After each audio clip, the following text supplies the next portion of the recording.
نحمده ونصلي على رسوله الكريم اما بعد فاعوذ بالله من الشیطان الرجیم بسم اللہ الرحمن الرحیم رب اشرح لي صدری ويسر لي امری واحلل عقدۃ من لسانی یفقهوا قولی. سیرت رسول صلی اللہ علیہ وسلم. آج کے ٹاپکس انشاءاللہ خاص طور پہ صلح حدیبیہ تک ہم کور کریں گے.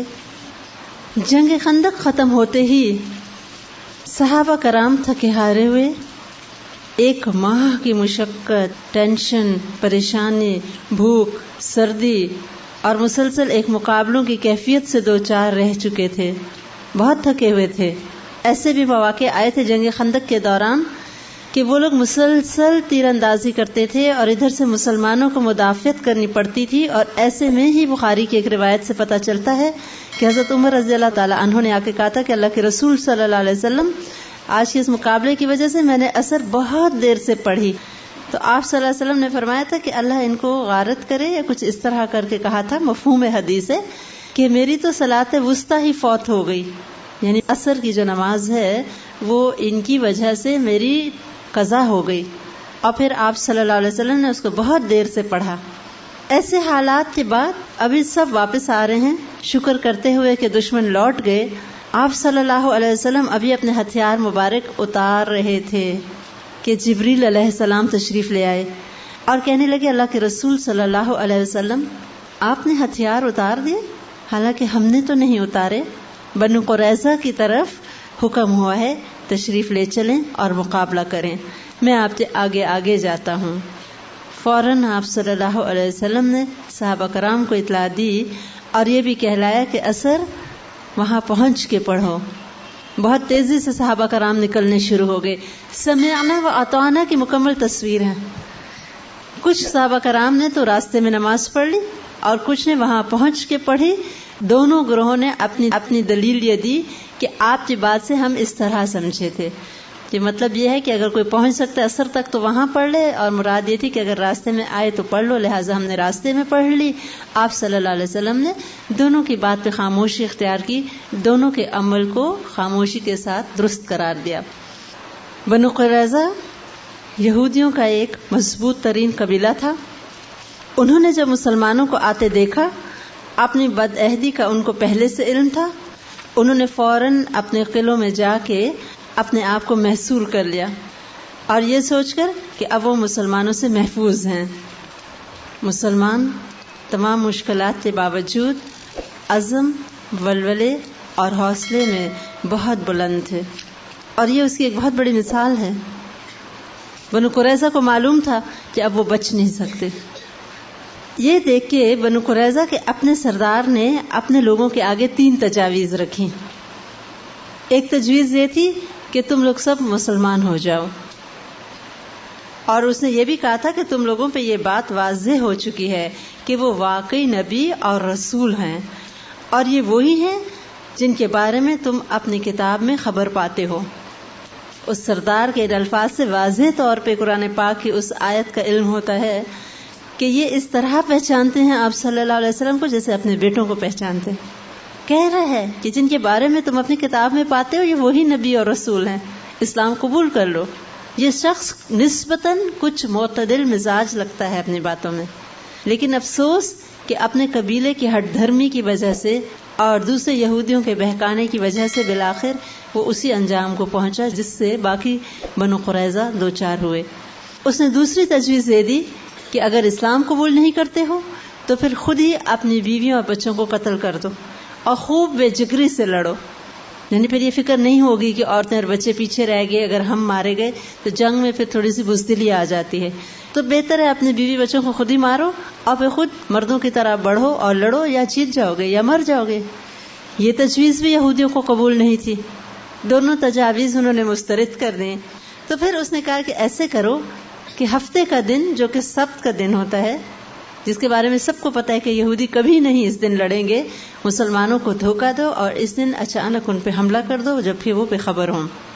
انہوں نے یہ بات بھی نہ مانی. تینوں تجاویز کو مسترد کر دینے کے بعد بالآخر بنو قریظہ نے یہ فیصلہ کیا کہ ہم آپ صلی اللہ علیہ وسلم کے سامنے ہتھیار ڈال دیتے ہیں اور اپنی قسمت کا فیصلہ آپ صلی اللہ علیہ وسلم پہ چھوڑ دیتے ہیں۔ چنانچہ انہوں نے آپ صلی اللہ علیہ وسلم کو پیغام بھیجا کہ آپ ابو لبابہ رضی اللہ تعالی عنہ کو ہمارے پاس بھیج دیں، ہم ان سے مشورہ کرنا چاہتے ہیں۔ ابو لبابہ رضی اللہ تعالی عنہ بنو قریظہ کے حلیف تھے، ان کے باغات اور آل اور اولاد بھی اس علاقے میں تھے، اس لیے بنو قریظہ کو بھرپور امید تھی کہ ابو لبابہ رضی اللہ تعالی عنہ ان کے بارے میں کوئی نرم فیصلہ اور بہتر حل تلاش کر لیں گے۔ ابو لبابہ رضی اللہ تعالی عنہ جب ان کے باغات میں داخل ہوئے تو مرد بھاگتے ہوئے ان کے پاس گئے بےتابانہ، اور عورتیں اور بچے چیخیں مار مار کے رونے لگے۔ یہ منظر ایسا تھا کہ ان کا دل پسیج گیا۔ ایسے میں جب انہوں نے پوچھا کہ آپ کا کیا خیال ہے ہمارے ساتھ کیا ہوگا، تو انہوں نے حلق کی طرف اشارہ کیا، یعنی تم لوگ کی گردنیں کاٹ دی جائیں گی۔ لیکن فوراً ان کو خیال آیا کہ میں نے یہ بتا کے آپ صلی اللہ علیہ وسلم کے ساتھ خیانت کی ہے، لہٰذا وہ لوٹے اور مسجد نبی میں انہوں نے اپنے آپ کو ستون کے ساتھ باندھ دیا تھا اور کہا تھا کہ جب تک اللہ تعالیٰ میرے بارے میں کوئی فیصلہ نہیں کرتے تو میں اپنے آپ کو نہیں کھولوں گا یہاں تک کہ مجھے موت آ جائے۔ ادھر حضرت علی رضی اللہ تعالیٰ عنہ، حضرت زبیر بن عوام رضی اللہ تعالیٰ عنہ اور تمام صحابہ کرام بنو قریظہ کے قلعوں کے سامنے پہنچ گئے، اور انہوں نے کھلم کھلا گرجدار آواز میں یہ کہہ دیا ان کو کہ ہم لوگ تم لوگوں کے ساتھ لڑ کے رہیں گے، تم لوگ کو مزہ چکھا کے چھوڑیں گے، کیونکہ کم بات نہ تھی جو انہوں نے مسلمانوں کے ساتھ بدعہدی کی تھی اور جس خوف اور جس تکلیف سے انہوں نے مسلمانوں کو گزارا تھا۔ بنو قریظہ کو پتہ چل گیا کہ اب یہ لوگ حملہ کر کے ہمیں ختم کر دیں گے، لہٰذا انہوں نے فوراً آپ صلی اللہ علیہ وسلم سے درخواست کی کہ آپ ہمارے معاملے میں سعد بن معاذ رضی اللہ تعالیٰ عنہ سے رجوع کریں۔ سعد بن معاذ رضی اللہ تعالیٰ عنہ کے بارے میں ان کو امید تھی کہ چونکہ ان کے قبیلے کے ساتھ ان کا ایک معاہدہ ہوا تھا پہلے اسلام سے قبل، تو ان کا خیال تھا کہ حضرت سعد بن معاذ رضی اللہ تعالیٰ عنہ ان کے بارے میں کوئی نہ کوئی اچھا حل نکالیں گے اور آپ صلی اللہ علیہ وسلم کے قتل کے فیصلے کو شاید بدلوا دیں۔ حضرت سعد بن معاذ رضی اللہ تعالیٰ عنہ نے پہلے ان یہودیوں سے پوچھا کہ جو فیصلہ میں کروں گا تم لوگ کو قبول؟ انہوں نے کہا بالکل۔ اس کے بعد حضرت سعد رضی اللہ تعالیٰ عنہ آپ صلی اللہ علیہ وسلم کے پاس تشریف لائے۔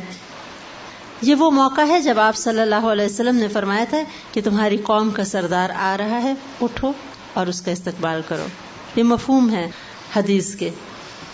حضرت سعد رضی اللہ تعالیٰ عنہ جنگ خندق میں ایک تیر لگنے سے زخمی ہو چکے تھے، لیکن انہوں نے اللہ تعالیٰ سے دعا کی تھی کہ اے اللہ، بنو قریظہ کا معاملہ ہونے تک مجھ کو زندگی دینا، یعنی میں ان کا انجام دیکھ لوں، کیونکہ ان کو بہت تکلیف تھی بنو قریظہ کا جو کردار جنگ خندق کے دوران سامنے آیا تھا، اور وہ چاہتے تھے میں اپنی آنکھوں سے ان کا انجام دیکھوں، پھر خواہ مجھے موت آ جائے۔ اور جب وہ غزوہ احزاب کی طرف جا رہے تھے تو ان کی والدہ نے کہا تھا کہ سعد تم نے بہت دیر کر دی، جلدی جاؤ۔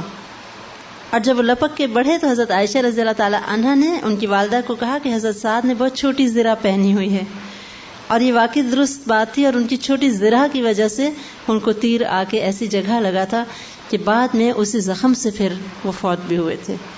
لیکن اس زخمی حالت کے باوجود یہ گفت و شنید جاری رہی۔ جب حضرت سعد رضی اللہ تعالی عنہ آ کے مسجد نبوی میں اترے تو انہوں نے اللہ کے رسول صلی اللہ علیہ وسلم سے فرمایا کہ میرا جو فیصلہ ہوگا کیا یہاں موجود لوگوں پہ لاگو ہوگا، یعنی جو بات کہوں گا سب لوگ مانیں گے؟ آپ صلی اللہ علیہ وسلم نے فرمایا ہاں۔ کہا اور جو یہاں باقی مسلمان ہیں وہ مانیں گے؟ آپ نے فرمایا ہاں۔ اور کہا وہ بھی جو یہاں پر ہیں؟ اور چہرہ دوسری طرف کر لیا آپ صلی اللہ علیہ وسلم کی عظمت کی وجہ سے، ڈائریکٹلی نہیں کہا کہ کیا آپ میری بات بھی مانیں گے کہ نہیں، بہت ادب سے چہرہ دوسری طرف کر کے کہا کہ جو یہاں پہ ہیں ان پہ بھی میرا فیصلہ لاگو ہوگا؟ فرمایا ہاں، یعنی میں بھی تمہارا فیصلہ قبول کروں گا۔ تب انہوں نے فیصلہ سنایا کہ بنو قریظہ کی عورتوں اور بچوں کو تو قیدی کر لیا جائے اور ان کے مردوں کو قتل کر دیا جائے۔ آپ صلی اللہ علیہ وسلم نے فرمایا کہ سعد تم نے وہی فیصلہ کیا جو عرش پہ ان کے بارے میں ہو چکا تھا، یعنی آپ کا فیصلہ عین اللہ تعالیٰ کی مرضی کے مطابق ہے۔ وہ انتہائی انصاف پسند تھے اور موت و حیات کی اس کشمکش میں بھی انہوں نے وہی فیصلہ کیا جو کہ ایک انتہائی عادل انسان کرتا ہے۔ بنو قریظہ کو ان کے فیصلے کے مطابق مردوں کو قید کر لیا گیا اور عورتوں کو قیدی بنا لیا گیا۔ انہی مردوں کے بیچ میں آپ کو یاد ہوگا حیی بن اخطب بھی موجود تھا، بنو نذیر کا وہ سردار جس کے بھڑکانے پر بنو قریظہ نے بدعہدی کی تھی مسلمانوں کے ساتھ۔ اب وہ بھی قیدی بنا کے لایا گیا تو اس نے کیا کیا، اپنا جوڑا ہر طرف سے ایک ایک انگلی کے برابر پھاڑ دیا۔ پوچھا گیا کہ تم نے یہ کیوں کیا؟ اس نے کہا تاکہ اگر میں مارا جاؤں تو کم از کم میرا جوڑا مسلمانوں کے استعمال کے قابل نہ رہے۔ اس سے اسلام دشمنی کی انتہا کا اندازہ ہوتا ہے۔ تو یعنی کہیں ایسے نہ ہو کہ میری ذات یا میرے بال سے اتنا سا بھی فائدہ مسلمانوں کو پہنچ جائے۔ اب ان سب کو قید کر لیا گیا اور کہا جاتا ہے ایک خاتون تھی جس کے گھر میں بہت سے قیدیوں کو اریسٹ کیا گیا، اور اس زمانے میں چونکہ پراپر جیل نہیں تھے اس لیے لوگوں کے گھروں کو اکثر جیل کے طور پہ استعمال کیا جاتا تھا۔ ایک بڑی سی خندق کھودی گئی اور ان قیدیوں کی ٹولیاں بنا بنا کے ان کو لے جایا گیا اور وہاں خندق میں بٹھا کے تلوار سے ان کے سر اڑا دیے گئے۔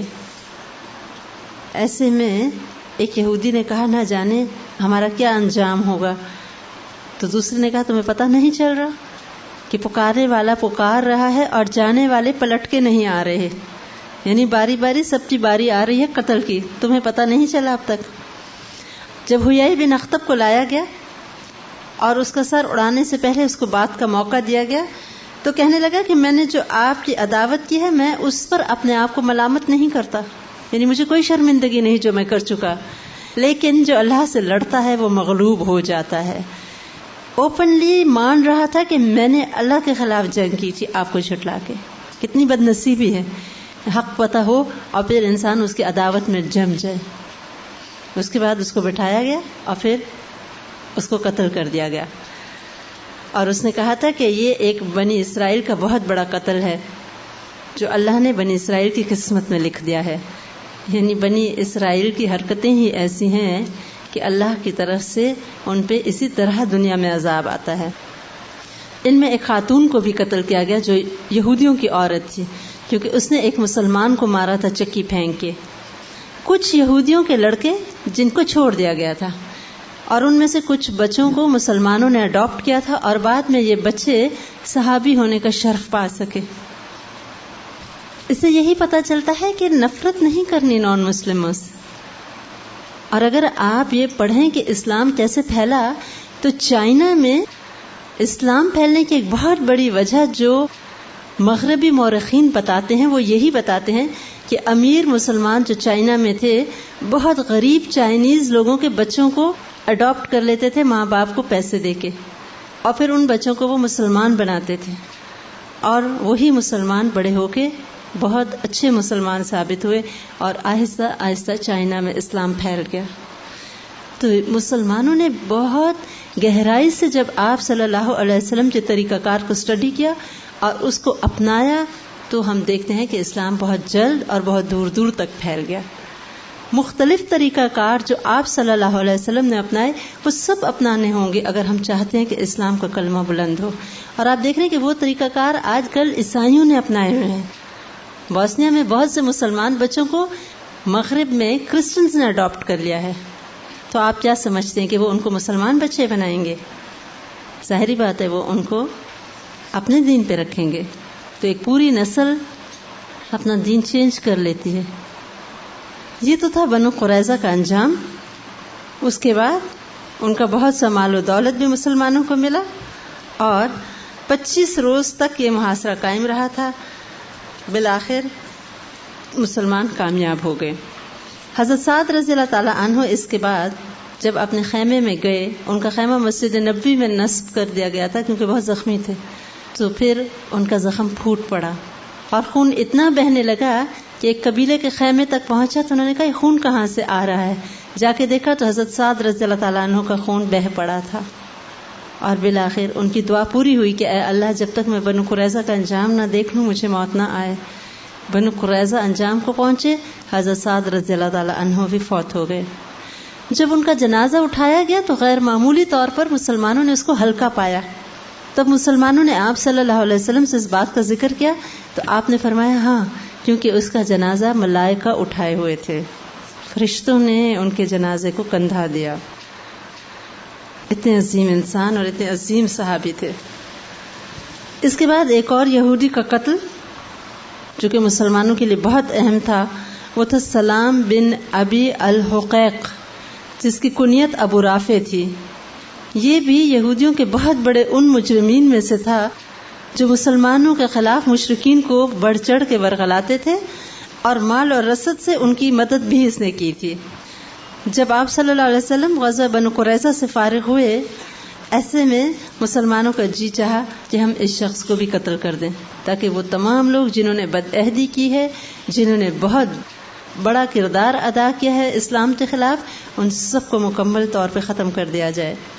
آپ صلی اللہ علیہ وسلم نے ان کو اجازت دے دی اور تاکید یہ بھی فرمائی کہ عورتوں اور بچوں کو قتل نہ کرنا. کتنے جینٹل اور کائنڈ ہارٹڈ ہیں آپ صلی اللہ علیہ وسلم. مشرکین کی عورتیں ہیں، مشرکین کے بچے ہیں، کہا کہ نہیں، بس صرف وہی ہے اس لائق کے مارا جائے جس نے کہ غلط حرکت کی. اور ان کو بہت ہدایات دے کے خیبر کی طرف روانہ کر دیا. ابو رافع کا قلعہ خیبر میں ہی واقع تھا. ایسے میں یہ چند صحابی جب پہنچے، یہ قبیلہ خزرج کے تھے، تو ان میں سے ایک صحابی کہتے ہیں کہ سورج غروب ہو رہا تھا، ہم خیبر کے قریب تھے. اتنے میں جو قلعے کا پہرے دار تھا اس نے آواز لگائی کہ جس نے اندر آنا ہے آ جاؤ، میں اب دروازے بند کرنے لگا ہوں. کیونکہ خیبر آپ دیکھیں نا قلعہ نما ایک شہر تھا، اور کہتے ہیں کہ اتنی زبردست پلاننگ سے بنا ہوا تھا کہ ابھی بھی اس کے کھنڈرات جو لوگ دیکھتے ہیں وہ کہتے ہیں حیرت ہوتی ہے دیکھ کے کہ 1400 سال پہلے انہوں نے کس طرح ایک انتہائی مسٹیریس اور اندر اندر سے مختلف اس کے راستے اور بہت ہی محفوظ قسم کا ایک قلعہ ہے جو بنایا ہوا ہے. اور کہا جاتا ہے ایک جرمن نے یہودیوں کے ان قلعوں کو اسٹڈی کر کے 1914 میں ایسے قلعے تعمیر کیے اور اس کو بہت انعام دیا گیا تھا کہ دفاعی لحاظ سے یہ بہت ہی ایک اچھی کنسٹرکشن تھی جو یہودیوں نے کی ہوئی تھی، اور وہی جرمن نے اپنائی تو اس کو انعام ملا. اب اس قلعے کو بظاہر تو کوئی فتح بھی نہیں کر سکتا تھا اور اندر تو کوئی جا بھی نہیں سکتا تھا، تو بہت تدبیر سے ہی اندر انٹر ہو سکتے تھے مسلمان. تو وہ صحابی کہتے ہیں کہ میں نے اپنے سر پہ کپڑا ڈال دیا اور منہ دیوار کی طرف کر دیا اور ایسے بیٹھا گویا اپنی حاجت کے لیے بیٹھا ہوا ہوں، جس کی وجہ سے اس پہرے دار کو کوئی شک نہ ہوا. اور اس نے کہا کہ آنا ہے تو جلدی سے آ جاؤ، میں بند کرنے لگا ہوں دروازہ. جلدی سے اسی طرح کپڑا ڈالے میں اندر داخل ہو گیا. اندر گیا تو اس نے دروازہ لاک کر دیا اور خود پہرے دار چلا گیا. کہتے ہیں جب ذرا اندھیرا ہوا میں نے دروازہ کھولا اور اندر ابو رافع کے گھر کی طرف چلا گیا. وہ اپنے بیوی بچوں کے پاس تھا. اب مجھے یہ معلوم نہیں تھا کہ وہ کس جگہ پر ہے. کہتے ہیں میں سیڑھیاں ٹٹولتا ہوا اوپر چڑھ گیا. چاندنی رات تھی لیکن گھر کے اندر اندھیرا تھا. آخر اب میں نے سوچا کہ ابو رافع کو کیسے ڈھونڈوں، ہاتھ میں تلوار تو تھی. تو میں نے زور سے آواز لگائی ابو رافع. تو اس نے کہا کون ہے؟ تو اس کہتے ہیں یہی تو میں جاننا چاہتا تھا کہ وہ کس طرف ہے. کہتے ہیں اس آواز کی ڈائریکشن میں بڑھا اور میں نے اس پہ حملہ کر دیا اور بالآخر اس کو مار کے چھوڑا.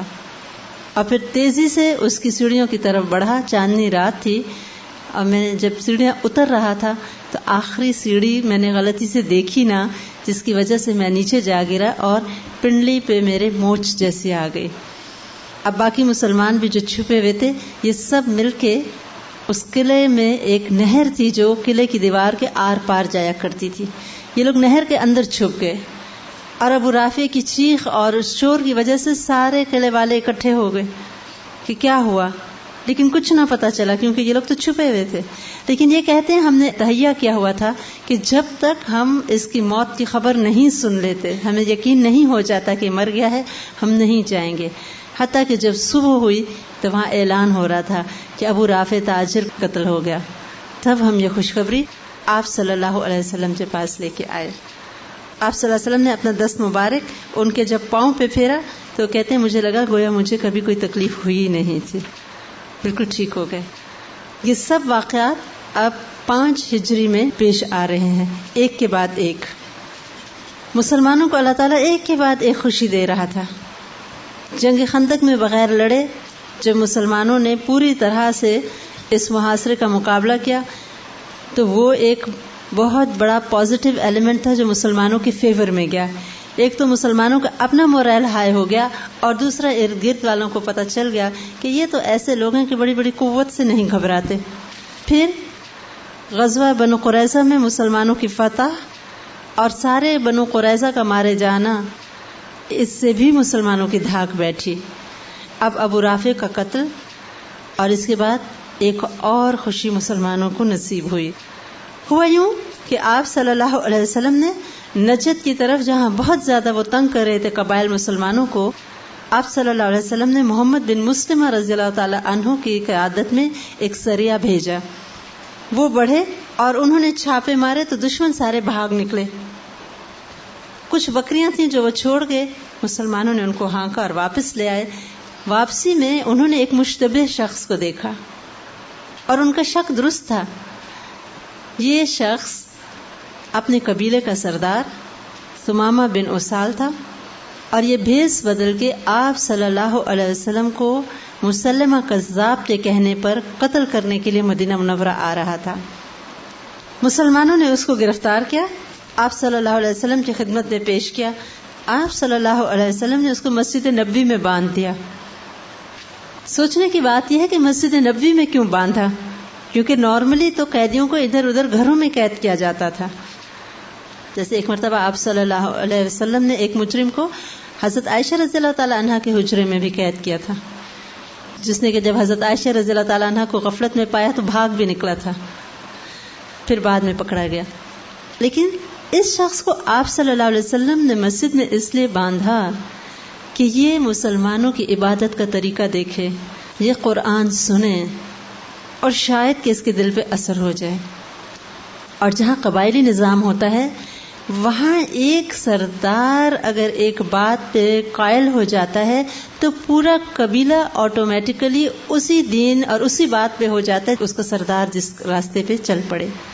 یعنی بالکل بھیڑ بکریوں والی ذہنیت تھی اس زمانے میں عربوں کی. ابھی بھی جہاں قبائلی نظام ہے ایگزیکٹلی یہی سچویشن ہے اس ماڈرن زمانے میں بھی.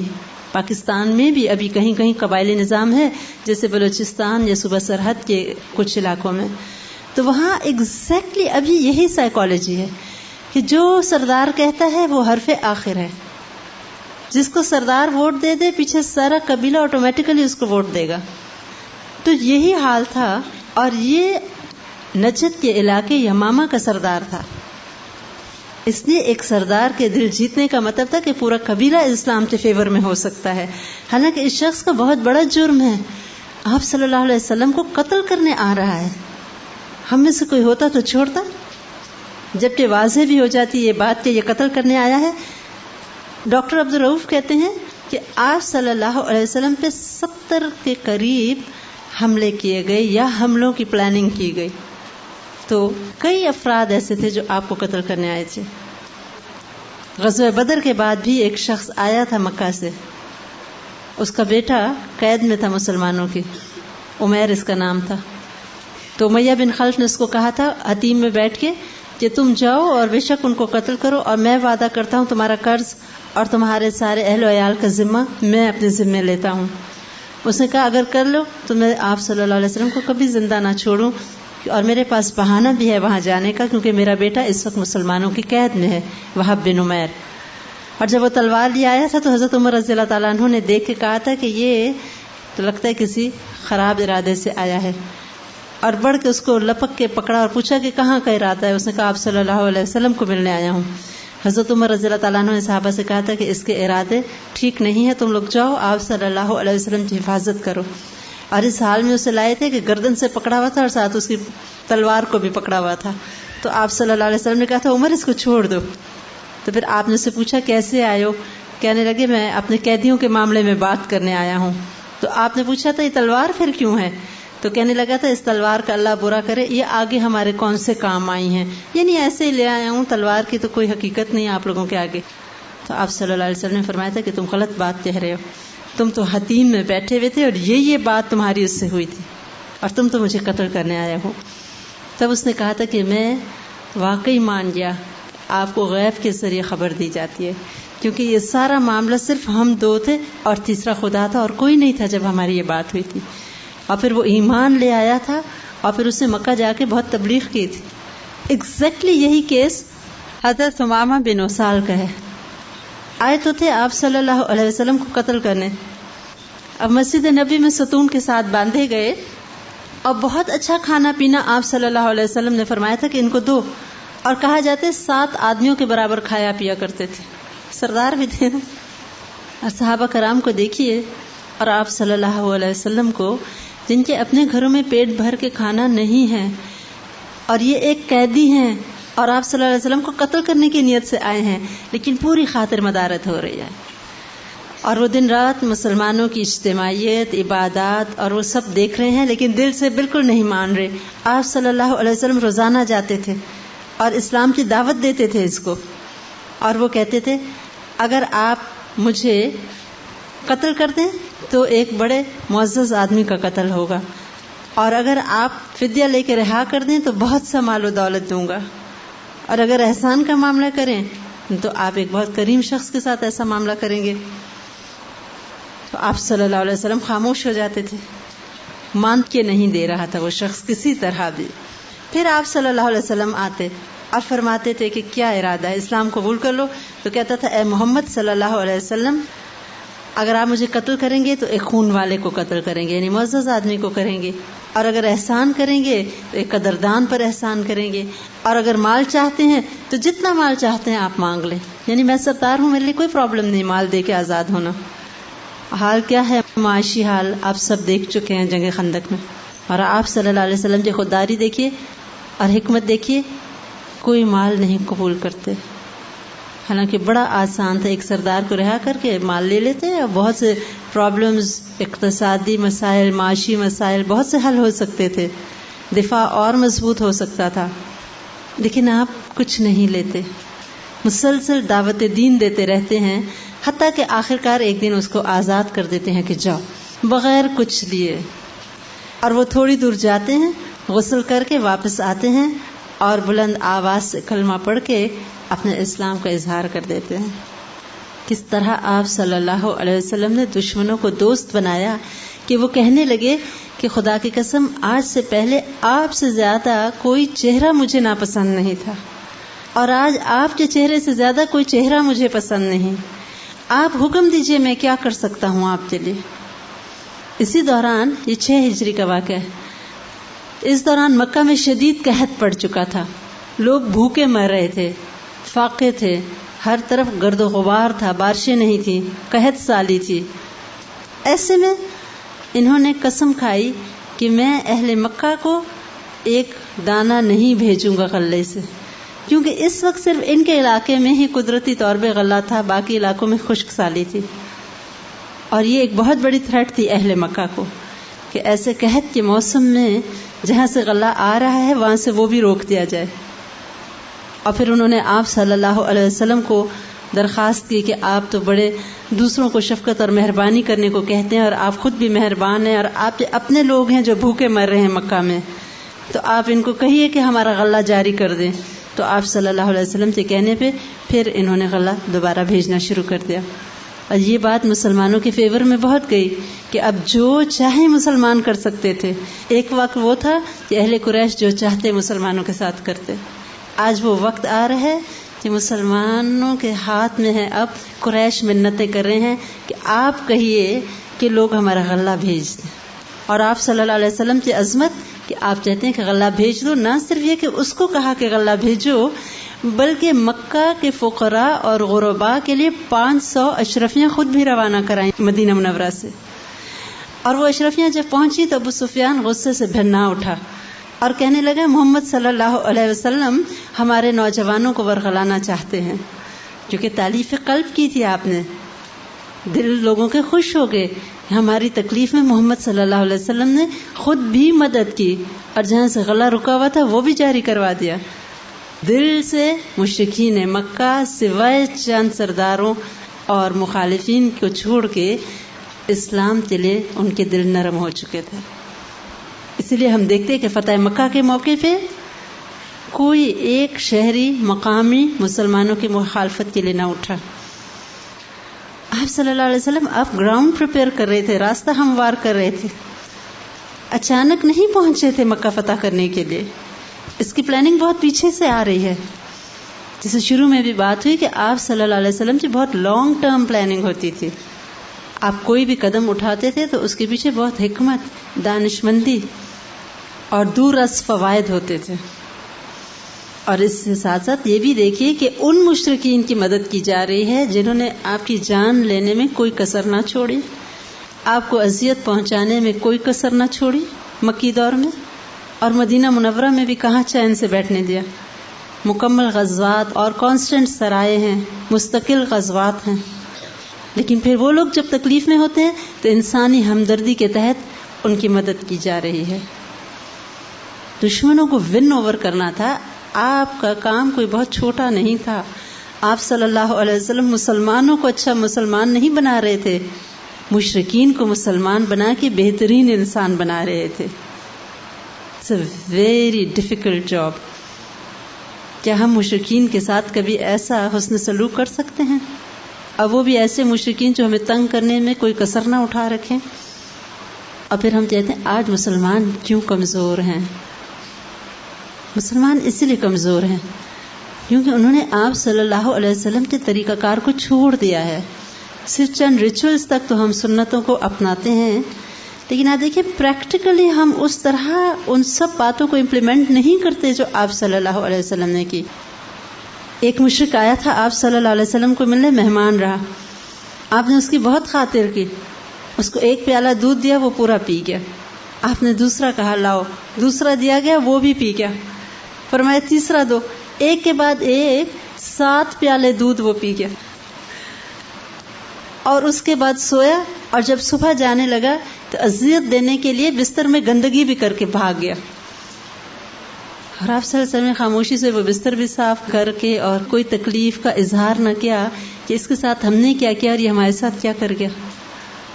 لیکن ایسی حرکتوں سے باقی لوگوں کے دل تو متاثر ہوتے تھے کہ یہ اتنے عظیم ہیں. ایک یہودی نے آپ صلی اللہ علیہ وسلم کو قرض دیا تھا، میعاد سے پہلے ہی آگے اصرار کرنے کے لوٹا دیجئے، اور بڑی گستاخی سے بولنے لگا، بہت نازیبا الفاظ استعمال کیے. ایسے میں حضرت عمر رضی اللہ تعالیٰ عنہ کو غصہ چڑھا اور انہوں نے چاہا کہ یہودی کے ساتھ کوئی سخت معاملہ کریں، اس کو برا بھلا بھی کہا. تب آپ صلی اللہ علیہ وسلم نے کیا فرمایا کہ عمر تم کو چاہیے تھا کہ مجھے قرض کی ادائیگی کی تلقین کرتے اور اس کو حسن معاملہ کرنے کے لیے کہتے.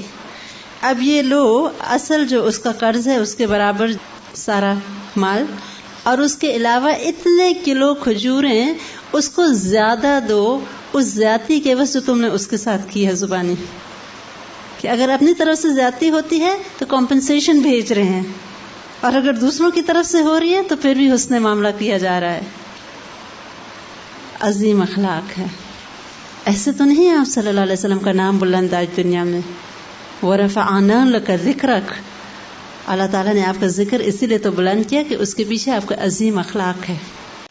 ان تمام واقعات کے ساتھ ساتھ کچھ چھوٹے موٹے سرائے جاری تھے.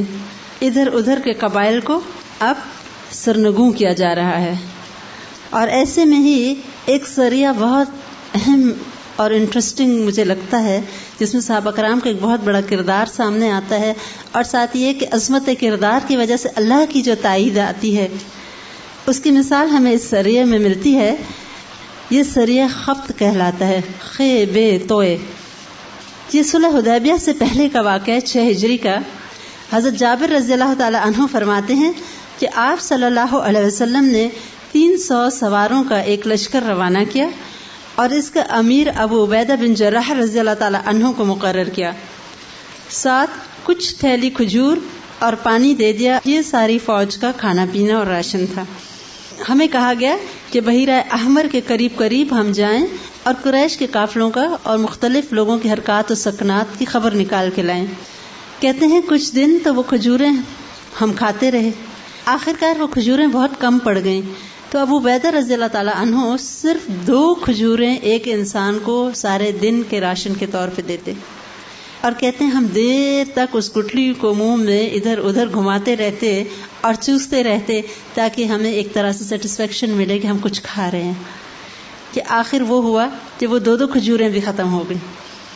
اور کہتے تھے جتنا ہمیں دیتے تھے ابو عبیدہ رضی اللہ تعالیٰ عنہ خود بالکل اتنا ہی کھاتے تھے. ایسے تو نہیں آپ صلی اللہ علیہ وسلم نے ان کو امین الامت کا لقب دیا تھا. اب وہ کھجوریں بھی ختم ہو گئی تو کہتے ہیں نوبت یہ آئی کہ ہم نے پتے کھانا شروع کر دیے، اور پتے کھاتے کھاتے ہماری آنتوں پہ زخم پڑ گئے. اس لیے اس دریا کا نام خبط پڑا، کیونکہ یہ جھاڑے جانے والے پتوں کو کہا جاتا ہے، چونکہ انہوں نے پتے کھائے تھے اس میں بہت دن. پھر اللہ تعالیٰ کو مسلمانوں کا یہ صبر، استقامت اور ہمت پسند آئی اور غیب سے ان کی مدد ہوئی. اچانک کہتے ہیں ایک دن ساحل پہ ہم نے دیکھا تو بہت بڑی ایک مچھلی پڑی ہوئی تھی، جس کو سمندر کی لہروں نے پھینک دیا ساحل پہ، اور اس مچھلی کا نام انہوں نے امبر ڈال دیا. کہتے ہیں ہم 17 یا 18 دن 300 لوگ مسلسل اس کا گوشت کاٹ کاٹ کے کھاتے رہے اور وہ گوشت ختم نہ ہوا. آخر ہم نے اس کا بہت سا گوشت کاٹ کے سکھا لیا اور ساتھ لے لیا مدینہ منورہ کی جانب. اور ایک اندازہ لگانے کے لیے کہ مچھلی کتنی بڑی ہے، ہم نے اس کی صرف ایک پسلی کھڑی کی، پسلی کی ہڈی کھڑی کی، اور اس کے نیچے سے سب سے اونچا جو اونٹ تھا اس پہ سب سے لمبے انسان کو بٹھایا تو وہ اس کی پسلی کے نیچے سے آرام سے گزر گیا. تو کوئی ویل ٹائپ کی کوئی مچھلی تھی. اور پھر وہ کہتے ہیں کہ ہم یہ گوشت لے کے مدینہ منورہ آئے، آپ صلی اللہ علیہ وسلم کو ہمیں سارا واقعہ سنایا تو آپ نے فرمایا ایک رزق ہے جو اللہ نے تمہارے لیے برآمد کیا تھا، اس کا گوشت تمہارے پاس ہو تو ہمیں بھی کھلاؤ. کتنی بے تکلفی ہے نا. اور کہا جا رہا اگر ہے تو ہمیں بھی دے دو. اور صحابہ کرام نے خوشی خوشی وہ گوشت آپ صلی اللہ علیہ وسلم کو پیش کیا. اسی اثنا میں ایک اور غزوہ پیش آیا جو غزوہ بنو مستلق کہلایا جاتا ہے. اس کو غزوہ مریسیہ بھی کہا جاتا ہے. اب یہ 5 اور 6 ہجری کے درمیان کے سارے واقعات ہیں. کہیں کہیں آپ کو تھوڑا تھوڑا تاریخوں میں اختلاف ملے گا. ہوا یہ کہ آپ صلی اللہ علیہ وسلم کو اطلاع ملی اپنے جاسوسوں کے ذریعے کہ بنو المستلق کا سردار حارث آپ سے جنگ کرنے کے لیے اپنے قبیلے کے ساتھ کچھ دیگر عربوں کو ملا کے آ رہا ہے. آپ صلی اللہ علیہ وسلم نے معاملے کی تحقیق کے لیے ایک صحابی کو روانہ کیا. انہوں نے آ کے بتایا کہ واقعی تمام جو خبریں آ رہی ہیں یہ درست ہیں. آپ صلی اللہ علیہ وسلم کو جب اس خبر کی صحت کا یقین ہو گیا تو پھر آپ نے تیزی کے ساتھ ایک لشکر اپنے ہمراہ لیا اور آپ قبیلہ بنو مستلق کی طرف روانہ ہو گئے. آپ صلی اللہ علیہ وسلم کا اکثر طریقہ کار یہ ہوتا تھا کہ بجائے اس کے کہ دشمن ہمیں پالیں اور گھبرا دیں، ہم ان کو اچانک جا کے بوکھلا دیں. اور یہی وجہ بہت سے غزوات میں اچانک مسلمانوں کے پہنچ جانے کی وجہ سے دشمن گھبرا اٹھتے تھے اور مقابلہ کیے بغیر بھاگ جاتے تھے. یہاں بھی بالکل وہی صورتحال تھی. آپ صلی اللہ علیہ وسلم اپنے لشکر کو لیے روانہ ہوئے اور راستے میں ان کو حارث کا ایک جاسوس نما انسان ملا، اس کو بھی قتل کر دیا گیا. جب حارث کو یہ خبر ملی کہ آپ صلی اللہ علیہ وسلم تشریف لا رہے ہیں لشکر سمیت اور یہ کہ اس کا جاسوس بھی قتل کیا گیا تو وہ گھبرا اٹھا اور وہ فوراً ادھر ادھر پہاڑوں کی طرف بھاگ گیا.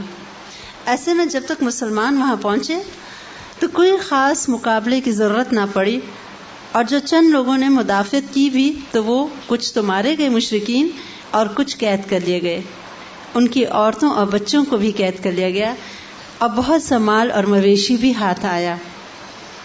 آپ صلی اللہ علیہ وسلم ان قیدیوں کو اور مال مویشیوں کو لیے جب واپس مدینہ منورہ لوٹے تو اب حارث کو یہ خواہش ہوئی کہ اپنے قیدیوں کو جا کے چھڑائے. اسی اثنا میں آپ صلی اللہ علیہ وسلم نے ان کی خواتین کو مسلمانوں میں دستور کے مطابق بانٹا.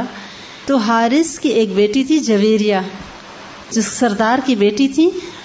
حضرت عائشہ رضی اللہ تعالی عنہا فرماتی ہیں کہ بہت ہی خوبصورت تھی اور گفتگو میں بھی بہت سلجھی ہوئی اور شائستہ تھی، بہت دیکھنے میں حسین اور گفتگو میں شیرین.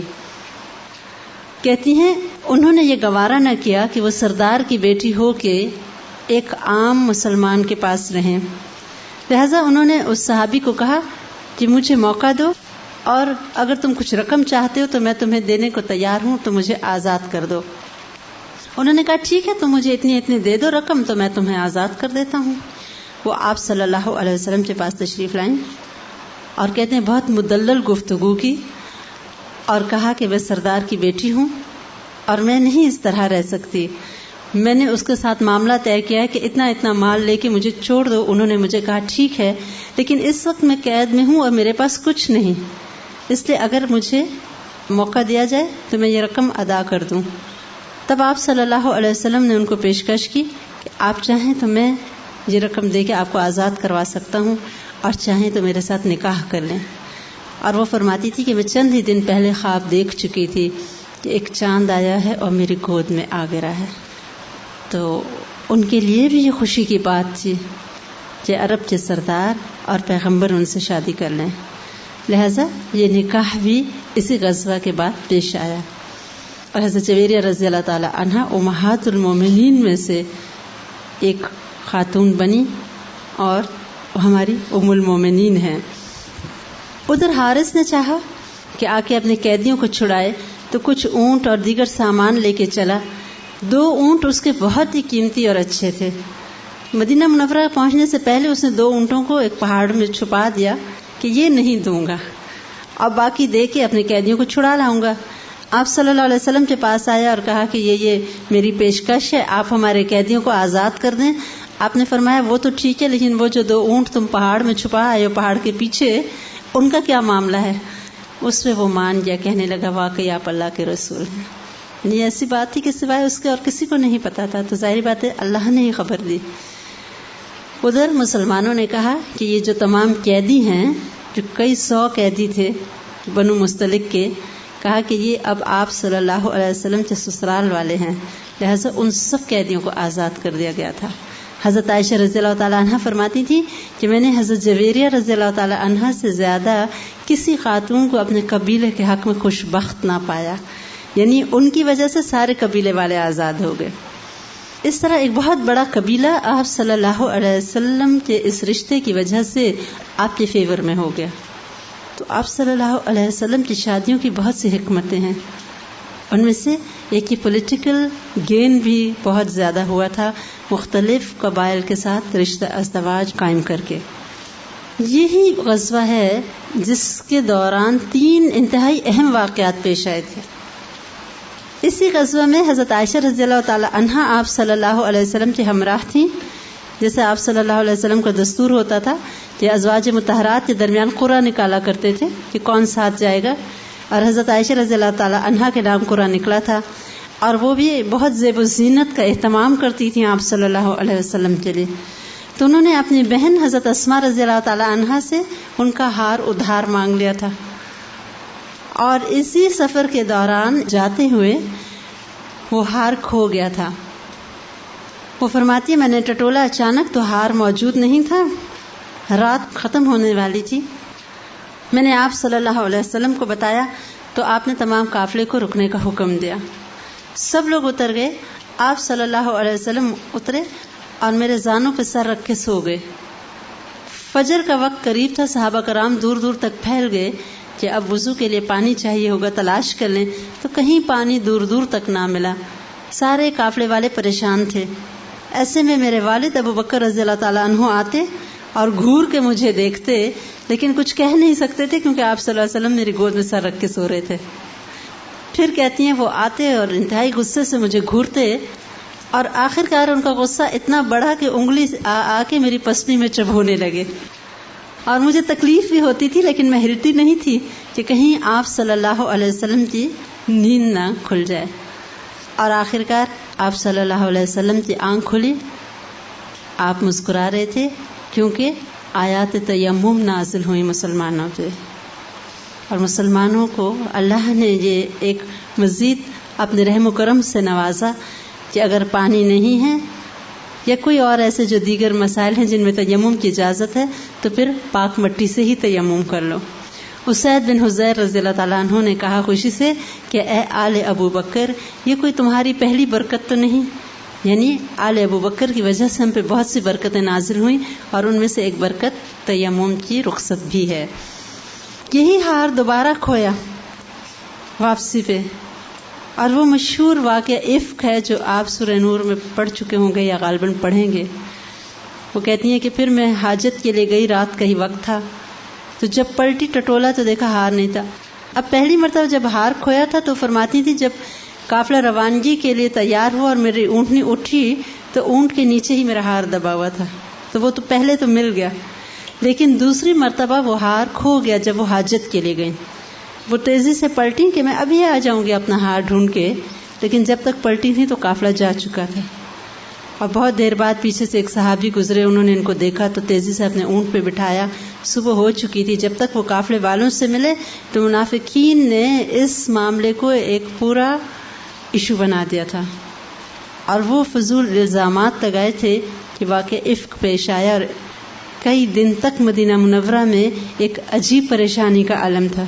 آخر کار اللہ تعالیٰ نے سورہ نور میں حضرت عائشہ رضی اللہ تعالیٰ عنہا کی برات اور پاک دامنی کے بارے میں جو آیات نازل کی تھی، اس کے بعد وہ سارا معاملہ سیٹل ہوا تھا.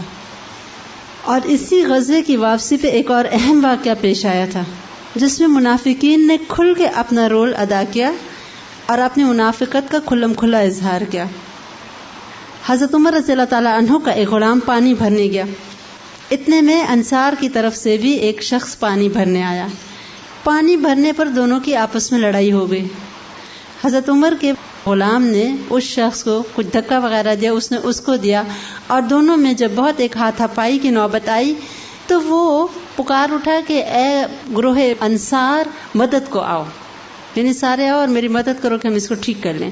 اس نے جب شور مچایا تو ایسے میں حضرت عمر کے بھی مزدور یا غلام تھا، اس نے شور مچا کے مہاجرین کو بلا لیا. اب قریب تھا کہ مہاجرین اور انصار آپس میں لڑ پڑتے کہ آپ صلی اللہ علیہ وسلم کو خبر ہوئی اور آپ تیزی سے آئے اور آپ نے فرمایا میرے ہوتے ہوئے جاہلیت کی پکار. جب آپ صلی اللہ علیہ وسلم کو آتے دیکھا لوگوں نے تو وہ معاملہ ٹھنڈا ہو گیا. لیکن عبداللہ بن ابی نے اس معاملے کو بہت اچھالا اور آپس میں اپنے لوگوں کو ملا کے کہنے لگا کہ یہ تو وہی بات ہوئی کہ اپنے ہی کتے کو کھلا پلا کے مضبوط کرو کہ کل کو وہ تمہیں ہی پھاڑ کھائے، اور تم لوگوں نے اپنے مال دے دے کے ان کو پالا ہے، یعنی مہاجرین کی طرف اشارہ تھا، اور آج دیکھو یہ تم ہی لوگوں پہ حملہ کرنے کے لیے اٹھ کھڑے ہوئے. اور پھر قسم کھا کے کہا کہ مدینہ منورہ پہنچتے ہی وہاں کا سب سے معزز انسان وہاں کے سب سے ذلیل انسان کو نکال دے گا. نعوذ باللہ مراد یہ تھی کہ میں مدینہ منورہ پہنچتے ہی آپ صلی اللہ علیہ وسلم کو وہاں سے نکال دوں گا. ایسے کہ میں ایک چھوٹے صحابی تھے حضرت زید رضی اللہ تعالی عنہ، وہ ابھی ینگ لڑکے تھے. ان کو یہ باتیں انہوں نے خود اپنے کانوں سے سنی تھی، ان کو بہت تکلیف ہوئی اور انہوں نے آپ صلی اللہ علیہ وسلم کو آ کے ساری بات سنا دی. ایسے میں جب عبداللہ بن ابی کو پتہ چلا تو وہ آ کے قسمیں کھانے لگا اور آپ صلی اللہ علیہ وسلم کو کہنے لگا کہ نہیں نہیں یہ تو جھوٹ ہے اور یہ غلط بیان ہے اور لڑکا غلط کہتا ہے. ایسے میں کچھ اور لوگوں نے بھی کہا ہاں ینگ ہے، ہو سکتا ہے اس کو کوئی غلط فہمی ہو گئی ہو. ایسے میں وہ صحابی کہتے ہیں میں اتنا رنجیدہ ہوا، اب مجھے اتنا غم پہنچا کہ میں زندگی میں کبھی اتنا غمگین نہیں تھا کہ یعنی میں نے سب سے سچی بات بتائی اور میں ہی جھوٹا بنا دیا گیا. ادھر آپ صلی اللہ علیہ وسلم نے جب دیکھا کہ ان باتوں کا مسلمانوں پہ بہت ایک اثر پڑ رہا ہے تو آپ نے فوراً کوچ کا حکم دیا کہ اٹھو اور تیزی سے نکل پڑو. حالانکہ وہ وقت روانگی کا نہیں تھا، لیکن آپ چاہتے تھے کہ مسلمانوں کی اٹینشن کو ڈائیورٹ کر دیا جائے اور ایک رفٹ کو اس وقت ہوا نہ دی جائے. لہذا قافلہ روانہ ہو گیا اور جب مدینہ منورہ کے قریب پہنچے اور حضرت عمر رضی اللہ تعالیٰ عنہ آپ صلی اللہ علیہ وسلم کو کہتے تھے کہ اللہ کے رسول صلی اللہ علیہ وسلم عباد بن بشر کو حکم دیجئے کہ عبداللہ بن ابی کا سر اڑا دے، یعنی اس نے اتنی ذلیل بات کہی آپ کے بارے میں. لیکن آپ نے فرمایا تھا کہ نہیں عمر، لوگ کیا کہیں گے کہ یہ اپنے ہی آدمیوں کو قتل کرتا ہے. وہی بات کہ کیوں عبداللہ بن ابی کو نہیں کچھ کہا جا رہا تھا تاکہ کوئی یہ نہ کہے کہ یہ تو ہیں ہی لڑنے والے لوگ، دیکھو اپنوں کو بھی مار رہے ہیں اور غیروں کے ساتھ بھی لڑ رہے ہیں. اور اس کا بہت فائدہ ہوا اس صبر کا. جب یہ لوگ مدینہ منورہ پہنچے تو عبداللہ بن ابی کا اپنا ہی بیٹا جو کہ بہت صحیح مسلمان تھے وہ کھڑے ہو گئے اور اپنے باپ کا راستہ روک کے کہنے لگے کہ تمہیں میں مدینہ میں نہیں جانے دوں گا، میں خود اپنے ہاتھ سے مار دوں گا کہ تم نے آپ صلی اللہ علیہ وسلم کے بارے میں یہ الفاظ کہے. تب تمہیں پتہ چل جائے گا کہ کون مدینہ کا سب سے ذلیل انسان ہے. تب آپ صلی اللہ علیہ وسلم نے کہا کہ عمر دیکھا یعنی جو میری حکمت کی، خاموشی کی، صبر کی، اس کا فائدہ دیکھ لو کہ آج اس کا اپنا بیٹا اس کو قتل کرنا چاہتا ہے. اگر وہ کچھ کر بھی دیتا تو مسلمانوں پہ اب کوئی الزام نہ آتا. اور پھر یہی عبداللہ بن ابی تھا کہ جب مر گیا تو آپ صلی اللہ علیہ وسلم کے پاس ان کے بیٹے آئے تو آپ نے اپنا کرتا عطا کر دیا تھا کفن کے لیے. اور اس لیے بھی کیا تھا کیونکہ جب آپ صلی اللہ علیہ وسلم کے چچا عباس رضی اللہ تعالیٰ عنہ فتح مکہ کے بعد آئے تھے مدینہ منورہ تو وہ کافی طویل القامت تھے، تو ان کے پاس کپڑا نہیں تھا، تو عبداللہ بن ابی نے اپنا کرتا عطا کیا تھا. اور آپ صلی اللہ علیہ وسلم نے تو کسی کا احسان اپنی زندگی میں باقی نہ چھوڑا تھا، بدلہ اتار دیا تھا. تو ایک وہ بدلے کی بھی بات تھی کہ اپنا کرتا آپ نے اس کے کفن کے لیے عطا کر دیا تھا. اب منافقین کا نفاق کھل کے سامنے آ گیا تھا. اب یہ پریٹینڈ اور نہیں کر سکتے تھے جو کردار انہوں نے بنو مستلق کی واپسی پہ ادا کیا تھا. اور اب ہر ایک کو پتا تھا کہ یہ آستین کے سانپ ہیں. اسی دوران ایک اور واقعہ پیش آیا، یہ بھی 6 ہجری کی بات ہے. ایک قبیلے کے لوگ آپ صلی اللہ علیہ وسلم کے پاس آئے، اسلام قبول کر لیا مدینہ منورہ میں، لیکن ان کو مدینہ منورہ کی آب و ہوا راس نہ آئی.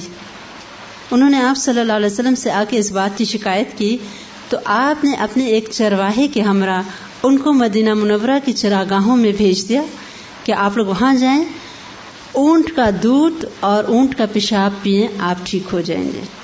اور یہ بخاری کی روایت ہے.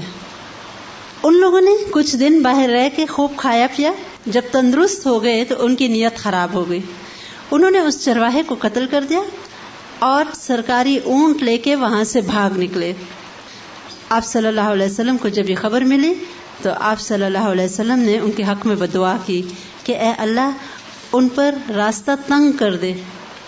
اور یہی ہوا، وہ بھاگ نہ سکے. بہت جلد جابر بن فہری رضی اللہ تعالیٰ عنہ نے جا کے ان کو قید کر لیا، آپ صلی اللہ علیہ وسلم کے پاس لائے. وہ مرتد بھی ہو چکے تھے، یعنی اسلام قبول کرنے کے بعد اسلام سے پھر گئے تھے. انہوں نے آپ صلی اللہ علیہ وسلم سے چرواہے کو قتل کیا اور ان اونٹوں کو بھی لے بھاگے تھے. ان کے ملٹی کرائمز تھے، ایک نہیں تھا، اور اس میں سب سے بڑا کرائم تھا مرتد ہونا. لہٰذا آپ صلی اللہ علیہ وسلم نے حکم دیا کہ ان کی آنکھوں میں گرم سلائیاں پھیر دی جائیں کہ یہ اندھے ہو جائیں، اور ان کے ہاتھ پاؤں مخالف سم سے کاٹ کے ان کو پھینک دیا جائے، اور وہ پھر تڑپ تڑپ کے مرے. بظاہر لگتا ہے کہ بہت سخت سزائیں دی گئیں، لیکن یہ سزائیں ضروری ہیں. اسلامی حکومت کا باغی اسلام سے ہٹ جانا، آپ جانتے ہیں مرتد کی تو سزا ہی قتل ہے، اور پھر ایک ایسی سزا دی گئی تاکہ کوئی بھی عبرت پکڑ کے آئندہ اس طرح کی کوئی حرکت نہ کرے. تو مجرموں کو ایسی سزا دے کے معاشرے کا امن و امان قائم رکھنا مقصود ہوتا ہے. اسی لیے آپ دیکھیں کہ آپ کو بہت کم جرائم جو ہیں اس دور میں اسلام کے بعد ملیں گے. واقعات ملتے ہیں اکا دکا، سوسائٹی میں سارے ہی فرشتے نہیں بن جاتے، لیکن عمومی طور پہ ایک پیسفل معاشرہ وجود میں آ رہا تھا جس میں لوگوں کا اپنا جو محاسبہ نفس ہے وہ سب سے زیادہ اسٹرانگ تھا. وہ خود ہی اپنی غلطیوں کا آ کے اعتراف کرتے تھے بعض اوقات، اور آپ صلی اللہ علیہ وسلم کو کہتے تھے آپ ہمیں سزا دیجئے، حد جاری کیجئے. ادھر معاشرہ بہتر ہو رہا ہے، ادھر آپ صلی اللہ علیہ وسلم نے سیاسی طور پر بھی ایسی تدابیر کی کہ اسلام کو استحکام ملا. اور ان میں ایک بہت اہم واقعہ صلح حدیبیہ کا ہے. خیبر کے یہود اپنی پچھلی تمام ناکامیوں کی وجہ سے تلملا اٹھے تھے. پے در پے ان کے 3 قبائل میں سے 2 جلا وطن ہوئے تھے اور بنو قریظہ کے مرد مارے گئے تھے. ان کا سردار حیی بن اخطب بھی مارا گیا تھا. ان کی تمام سازشیں ناکام ہو رہی تھیں. قریش کو تمام عربوں کے ہمراہ جو وہ ملا کے الائٹ فورسز لائے تھے وہ بھی ناکامی سے 2-4 ہو گئی تھیں. اب مسلسل خیبر کے یہود ریشہ دوانیوں اور سازشوں میں مصروف تھے کہ کس طرح مسلمانوں کو ختم کیا جائے. شام کی طرف جو کچھ یہودیوں کے قبائل تھے وہ وہاں کے قبائل کو جا جا کے مسلمانوں کے خلاف اکساتے تھے، اور کئی ایسے واقعات ہوئے جو وہاں کے لوگ مسلمانوں کو تنگ کر رہے تھے یہودیوں کے اکسانے پہ. آپ صلی اللہ علیہ وسلم کے اب 2 اہم دشمن تھے، ایک طرف مکہ کے قریش اور دوسری طرف خیبر کے یہود، اور اندر جو موجود تھے منافقین وہ بھی اب کھل کے سامنے آ چکے تھے. ایسے میں آپ صلی اللہ علیہ وسلم نے یہ ضروری سمجھا کہ کسی ایک دشمن کے ساتھ پیسفل معاملات طے ہو جائیں تاکہ ون بائی ون دشمنوں کو ٹیکل کیا جائے، کیونکہ اگر آپ اس وقت کسی ایک دشمن کو بھی چھیڑتے تھے تو دوسری طرف سے حملے کا اور مخالفت کا خطرہ ہوتا تھا۔ حالانکہ یہود مدینہ کے ساتھ کئی معاہدے بھی تھے، لیکن آپ صلی اللہ علیہ وسلم نے مناسب یہی سمجھا کہ قریش کے ساتھ کسی طرح جنگ بندی پہ معاملہ طے ہو جائے۔ آپ صلی اللہ علیہ وسلم نے 6 ہجری میں صحابہ کرام کو اکٹھا کیا اور عمرے کا ارادہ ظاہر فرمایا، جو کہ آپ کو ایک خواب بھی آ چکا تھا کہ آپ عمرہ فرما رہے ہیں، اور آپ نے جب سے مکہ چھوڑا تھا 6 سال تک اپنے اس وطن کو دیکھا بھی نہیں تھا، اور جو خانہ کعبہ کا تقدس تھا اور یہ ان کے متولیوں کی اولاد میں سے تھے، اسماعیل علیہ السلام کی اولاد میں سے تھے، کس قدر آپ کا دل تڑپتا ہوگا۔ لیکن آپ نے صبر کیے رکھا، مناسب وقت کا انتظار کیا، آخر کے 6 سال گزر گئے۔ آپ صلی اللہ علیہ وسلم نے صحابہ کرام کو بتایا، عمرے کے ارادے کا اظہار کیا، ایسے بھی 1400 صحابہ کرام خوشی خوشی تیار ہو گئے۔ مکہ کی تاریخ میں کبھی بھی کسی کا راستہ اللہ کے گھر کے لیے نہیں بند کیا گیا تھا، لیکن کفار نے جب سنا مسلمان آ رہے ہیں تو انہوں نے تہیہ کر لیا کہ مسلمانوں کو مکہ میں نہ آنے دیں گے، حالانکہ ان کی تاریخ میں کبھی بھی کسی کا راستہ اللہ کے گھر کے لیے نہیں روکا گیا تھا، لیکن انہوں نے اپنی تاریخ کی بھی وائلیشن کی اور یہ ارادہ کر لیا کہ مسلمانوں کو نہیں آنے دیں گے۔ وہ مسلمانوں سے خوفزدہ ہو چکے تھے، حالانکہ ان کو پتا تھا کہ مسلمانوں کے پاس ایک تلوار کے سوا کچھ بھی نہیں ہے، لیکن پھر بھی انہوں نے سوچا کہ ہر صورت ان کا راستہ روکا جائے، نہ جانے یہ کس نیت سے مکہ آ رہے ہیں۔ آپ صلی اللہ علیہ وسلم جب روانہ ہوئے، ادھر قریش نے حضرت خالد بن ولید جو کہ ابھی مسلمان نہیں تھے، ان کے ہمراہ تقریباً 200 سوار لیے، اور خالد بن ولید نے مکہ کی طرف داخلے کے راستے کو اس طرح سے گارڈ کیا کہ مسلمان اندر نہ آ سکیں۔ ایک وقت ایسا آیا کہ مسلمانوں کے سامنے قریش مکہ کے سوار کھڑے تھے، نماز کا وقت تھا، آپ صلی اللہ علیہ وسلم نے پوری نماز ادا کروائی، ایک خوف کی حالت تھی، اور یہی وہ وقت ہے جب کہ صلاۃ خوف کا حکم نازل ہو گیا۔ حضرت خالد بن ولید بعد میں سناتے تھے کہ آپ صلی اللہ علیہ وسلم بالکل میری تلوار کی زد میں تھے، اور میں چاہتا ایک وار میں آپ کا کام تمام کر سکتا تھا، لیکن نہ جانے کون سی قوت تھی جو مجھے روک دیتی تھی، اور میرے دل میں آیا کہ یقیناً یہ سچے ہیں، غیب سے ان کی مدد ہو رہی ہے، یعنی اس وقت ان کو کوئی مجھ سے نہیں بچا سکتا تھا، لیکن میری تلوار اٹھتی ہی نہیں تھی۔ تو وہ ان کے دل پہ اسلام کی ایک دھاک بیٹھ رہی تھی، لیکن وہ جو ایک ضد یا وہ جو ان کے اندر ڈال دیا گیا تھا بچپن سے کہ اسلام کی عداوت کرنی ہے، وہ ایلیمنٹ ابھی ان کو روکے ہوئے تھا، لیکن انہوں نے بڑھ کے حملہ نہیں کیا، حتیٰ کہ آپ صلی اللہ علیہ وسلم نے راستہ بدلا اور بہت ایک لمبا چکر کاٹ کے حدیبیہ کے چشمے کی طرف جا کے پڑاؤ ڈال دیا۔ جب انہوں نے مسلمانوں کا روٹ بدلتے دیکھا تو وہ تیزی سے واپس مکہ گئے اور انہوں نے قریش کو ان حالات سے آگاہ کیا۔ آپ صلی اللہ علیہ وسلم نے حضرت عثمان رضی اللہ تعالیٰ عنہ کو سفیر بنا کے مکہ بھیجا تھا، اور کہا حضرت عمر رضی اللہ تعالیٰ عنہ کو تھا کہ آپ جائیے، کیونکہ سفارت کا جو ایک اعزاز یا منصب تھا وہ بنو عدی کے پاس ہوتا تھا، جو حضرت عمر رضی اللہ تعالیٰ عنہ کا خاندان تھا، لہذا آپ صلی اللہ علیہ وسلم عموماً جس خاندان کا جو منصب اور کام ہوا کرتا تھا، آپ اکثر وہی کام ان صحابہ کرام کو سونپا کرتے تھے، کیونکہ وہ ان کی اسپیشلائزڈ فیلڈ ہوا کرتی تھی، اور سفارتی امور میں ان کا خاندان بہت آگے تھا۔ لیکن حضرت عمر رضی اللہ تعالیٰ عنہ نے بتایا کہ میری بات کی کوئی سے وہاں نہ ہوگی، اور یہ بھی کہ حضرت عمر رضی اللہ تعالیٰ عنہ کے وہ لوگ بہت ہی خلاف تھے، اسی لیے انہوں نے مشورہ دیا کہ حضرت عثمان رضی اللہ تعالیٰ عنہ کو بھیجا جائے، کیونکہ ان کا خاندان بنو امیہ اس وقت ہی زیادہ تر مکہ میں موجود تھا، اور انہیں تھا کہ ان کے خاندان والے اپنے خاندان کی بھیجے ہوئے نمائندے کی بات بہتر طور پہ سنیں گے۔ حضرت عثمان رضی اللہ تعالیٰ عنہ گئے تو تھے یہ کہنے کہ مسلمانوں کو عمرہ کرنے دیا جائے، لیکن افواہ یہ اڑ گئی تھی کہ حضرت عثمان رضی اللہ تعالیٰ عنہ کو شہید کر دیا گیا ہے۔ مسلمانوں میں شدید غم اور اضطراب کی ایک لہر دوڑ گئی تھی۔ ایسے میں آپ صلی اللہ علیہ وسلم نے ایک درخت کے نیچے بیٹھ کے کہا تھا، کون ہے جو عثمان کی موت کے خلاف جنگ کرنے پر میرے ہاتھ پر بیعت کرتا ہے؟ یعنی یہ بیعت کرتا ہے کہ مر جائیں گے لیکن جنگ کرتے رہیں گے حضرت عثمان رضی اللہ تعالیٰ عنہ کا بدلہ لینے میں.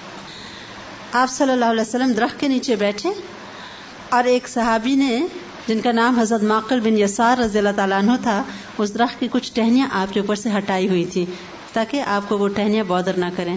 صحابہ کرام ایک کے بعد ایک آتے آپ صلی اللہ علیہ وسلم کے ہاتھ پہ بیعت کرتے تھے. ایسے میں حضرت عمر رضی اللہ تعالیٰ عنہ ابھی اپنے خیمے میں تھے اور اپنے بیٹے عبداللہ بن عمر رضی اللہ تعالیٰ عنہ کو بھیجا کہ آپ جائیں مجھے فلاں فلاں سے کچھ چیز لا دیں. تو عبداللہ بن عمر رضی اللہ تعالیٰ عنہ اگرچہ بالکل نوجوان لڑکے تھے لیکن انہوں نے دیکھا کہ لوگ بیعت کر رہے ہیں تو پہلے آگے بھاگے، بیعت کی اور پھر آگے باپ کو کہا کہ چلیے وہاں بیعت ہو رہی ہے آپ بھی کر لیجئے. یعنی ایسے نہ ہو کہ میں پیچھے رہ جاؤں، پہلے خود بیعت کی پھر جا کے باپ کو اطلاع دے. سب سے آخر میں آپ صلی اللہ علیہ وسلم نے سب کے ہاتھ پر اپنا ہاتھ رکھا تھا اور کہا تھا یہ ہاتھ عثمان کے ہاتھ کا قائم مقام ہے. یعنی اگر وہ یہاں ہوتے تو وہ بھی اس موت کی بیعت پر اپنا ہاتھ ضرور رکھتے تھے. 1400 صحابہ کرام نے آپ کے ہاتھ پہ بیعت کی تھی اور یہ بیعت تاریخ میں بیعت رضوان کے نام سے یاد کی جاتی ہے. مورخین کہتے ہیں حضرت عثمان رضی اللہ تعالی عنہ کی وجہ سے 1400 صحابہ کرام کو اللہ کی رضامندی کا سرٹیفکیٹ ملا. جیسے کہ قرآن پاک میں ہے لقد رضی اللہ عن المؤمنین اذ یبایعونک تحت الشجرہ، کہ البتہ تحقیق اللہ تعالیٰ مومنوں سے راضی ہو گیا جب کہ وہ آپ سے درخت کے نیچے بیعت کر رہے تھے. یہ اللہ کی رضامندی 1400 صحابہ کرام کو نصیب ہوئی، کیونکہ وہ یہ نہیں کہتے تھے کہ کیوں یا کیا یا ہمارے پاس کچھ بھی نہیں ہے ہم کیسے جنگ کریں گے. مدینہ منورہ کئی 100 کلومیٹر دور ہے، کوئی پیچھے سے سامان پہنچنے کی امید نہیں ہے، ہتھیار پہنچنے کی امید نہیں ہے، اور سامنے دشمن اپنے شہر میں مقیم ہے، ہتھیاروں سے اور اسلحہ سے لیس ہے، نفری بھی پوری ہے. یہ ایک بہت مشکل بات ہے جو وہ کر رہے تھے.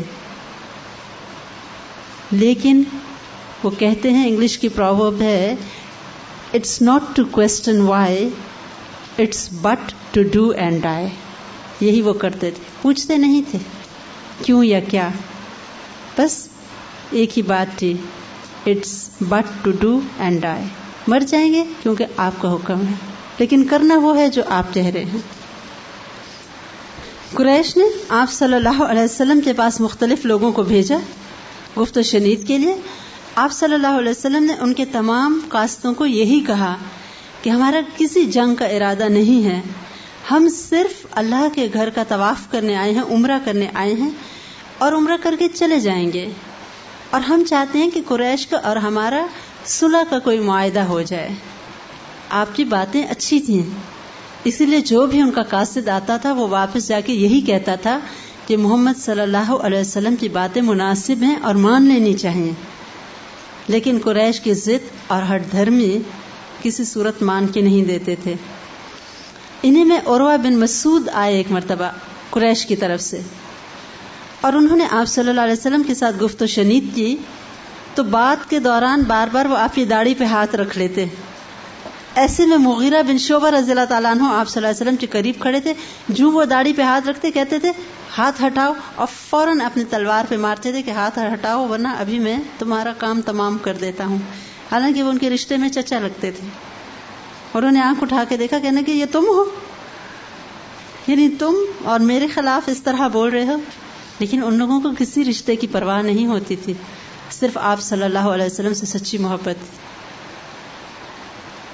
آخرکار بار بار یہ مصالحاتی گفتگو ہوتی رہی اور قریش اس بات پہ راضی ہو گئے کہ مسلمانوں کے ساتھ ایک معاہدے پہ دستخط کر دیے جائیں. ایسے میں ایک مرتبہ صلح سے پہلے رات کے وقت انہوں نے کوشش کی کہ جب مسلمان عین غفلت میں ہوں ان پہ حملہ کر کے ان کو ختم کر دیا جائے. ان کے 80 کے قریب رات کے وقت اچانک آئے اور انہوں نے حملہ کیا. مسلمان کبھی بھی غافل نہیں ہوتے تھے، ان کے سب لوگ پکڑے گئے، لیکن آپ صلی اللہ علیہ وسلم نے ان سب کے ساتھ حسن سلوک کرتے ہوئے ان کو آزاد کر دیا تھا.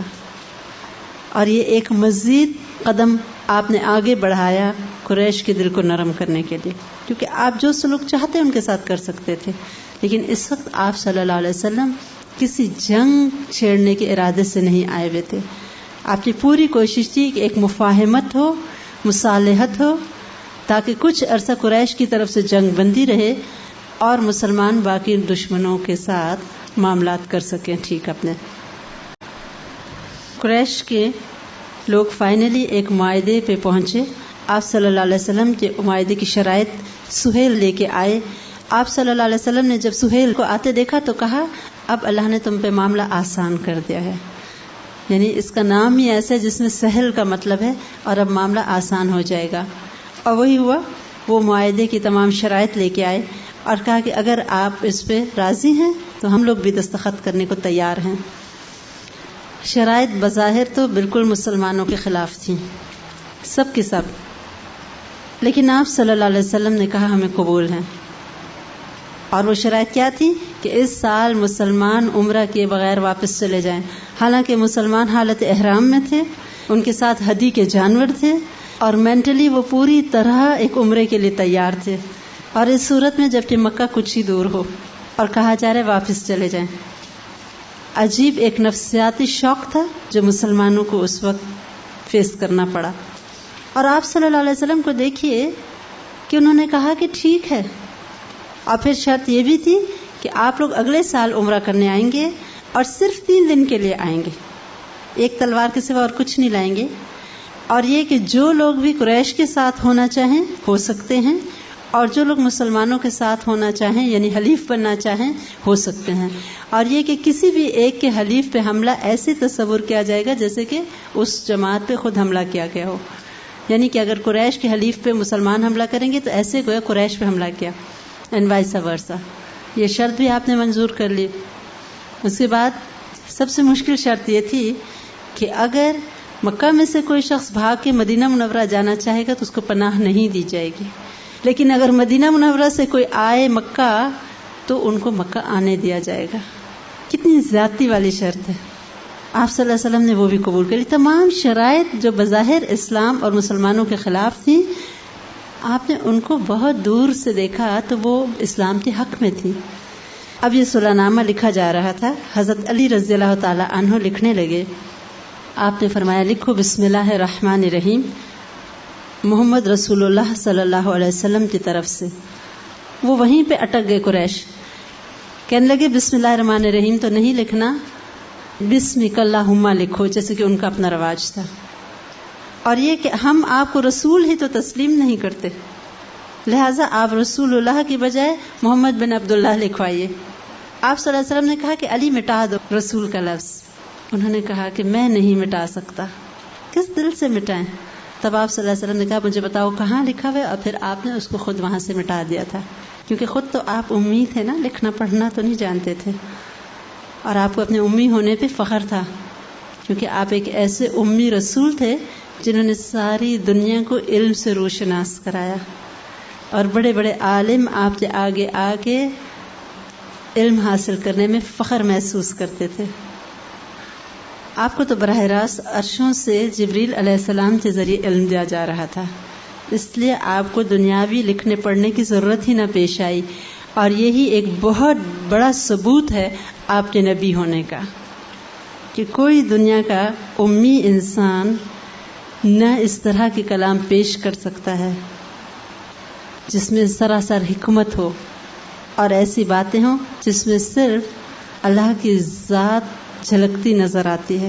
کہ کوئی انسانی کلام ایسا نہیں جیسے قرآن پاک ہے.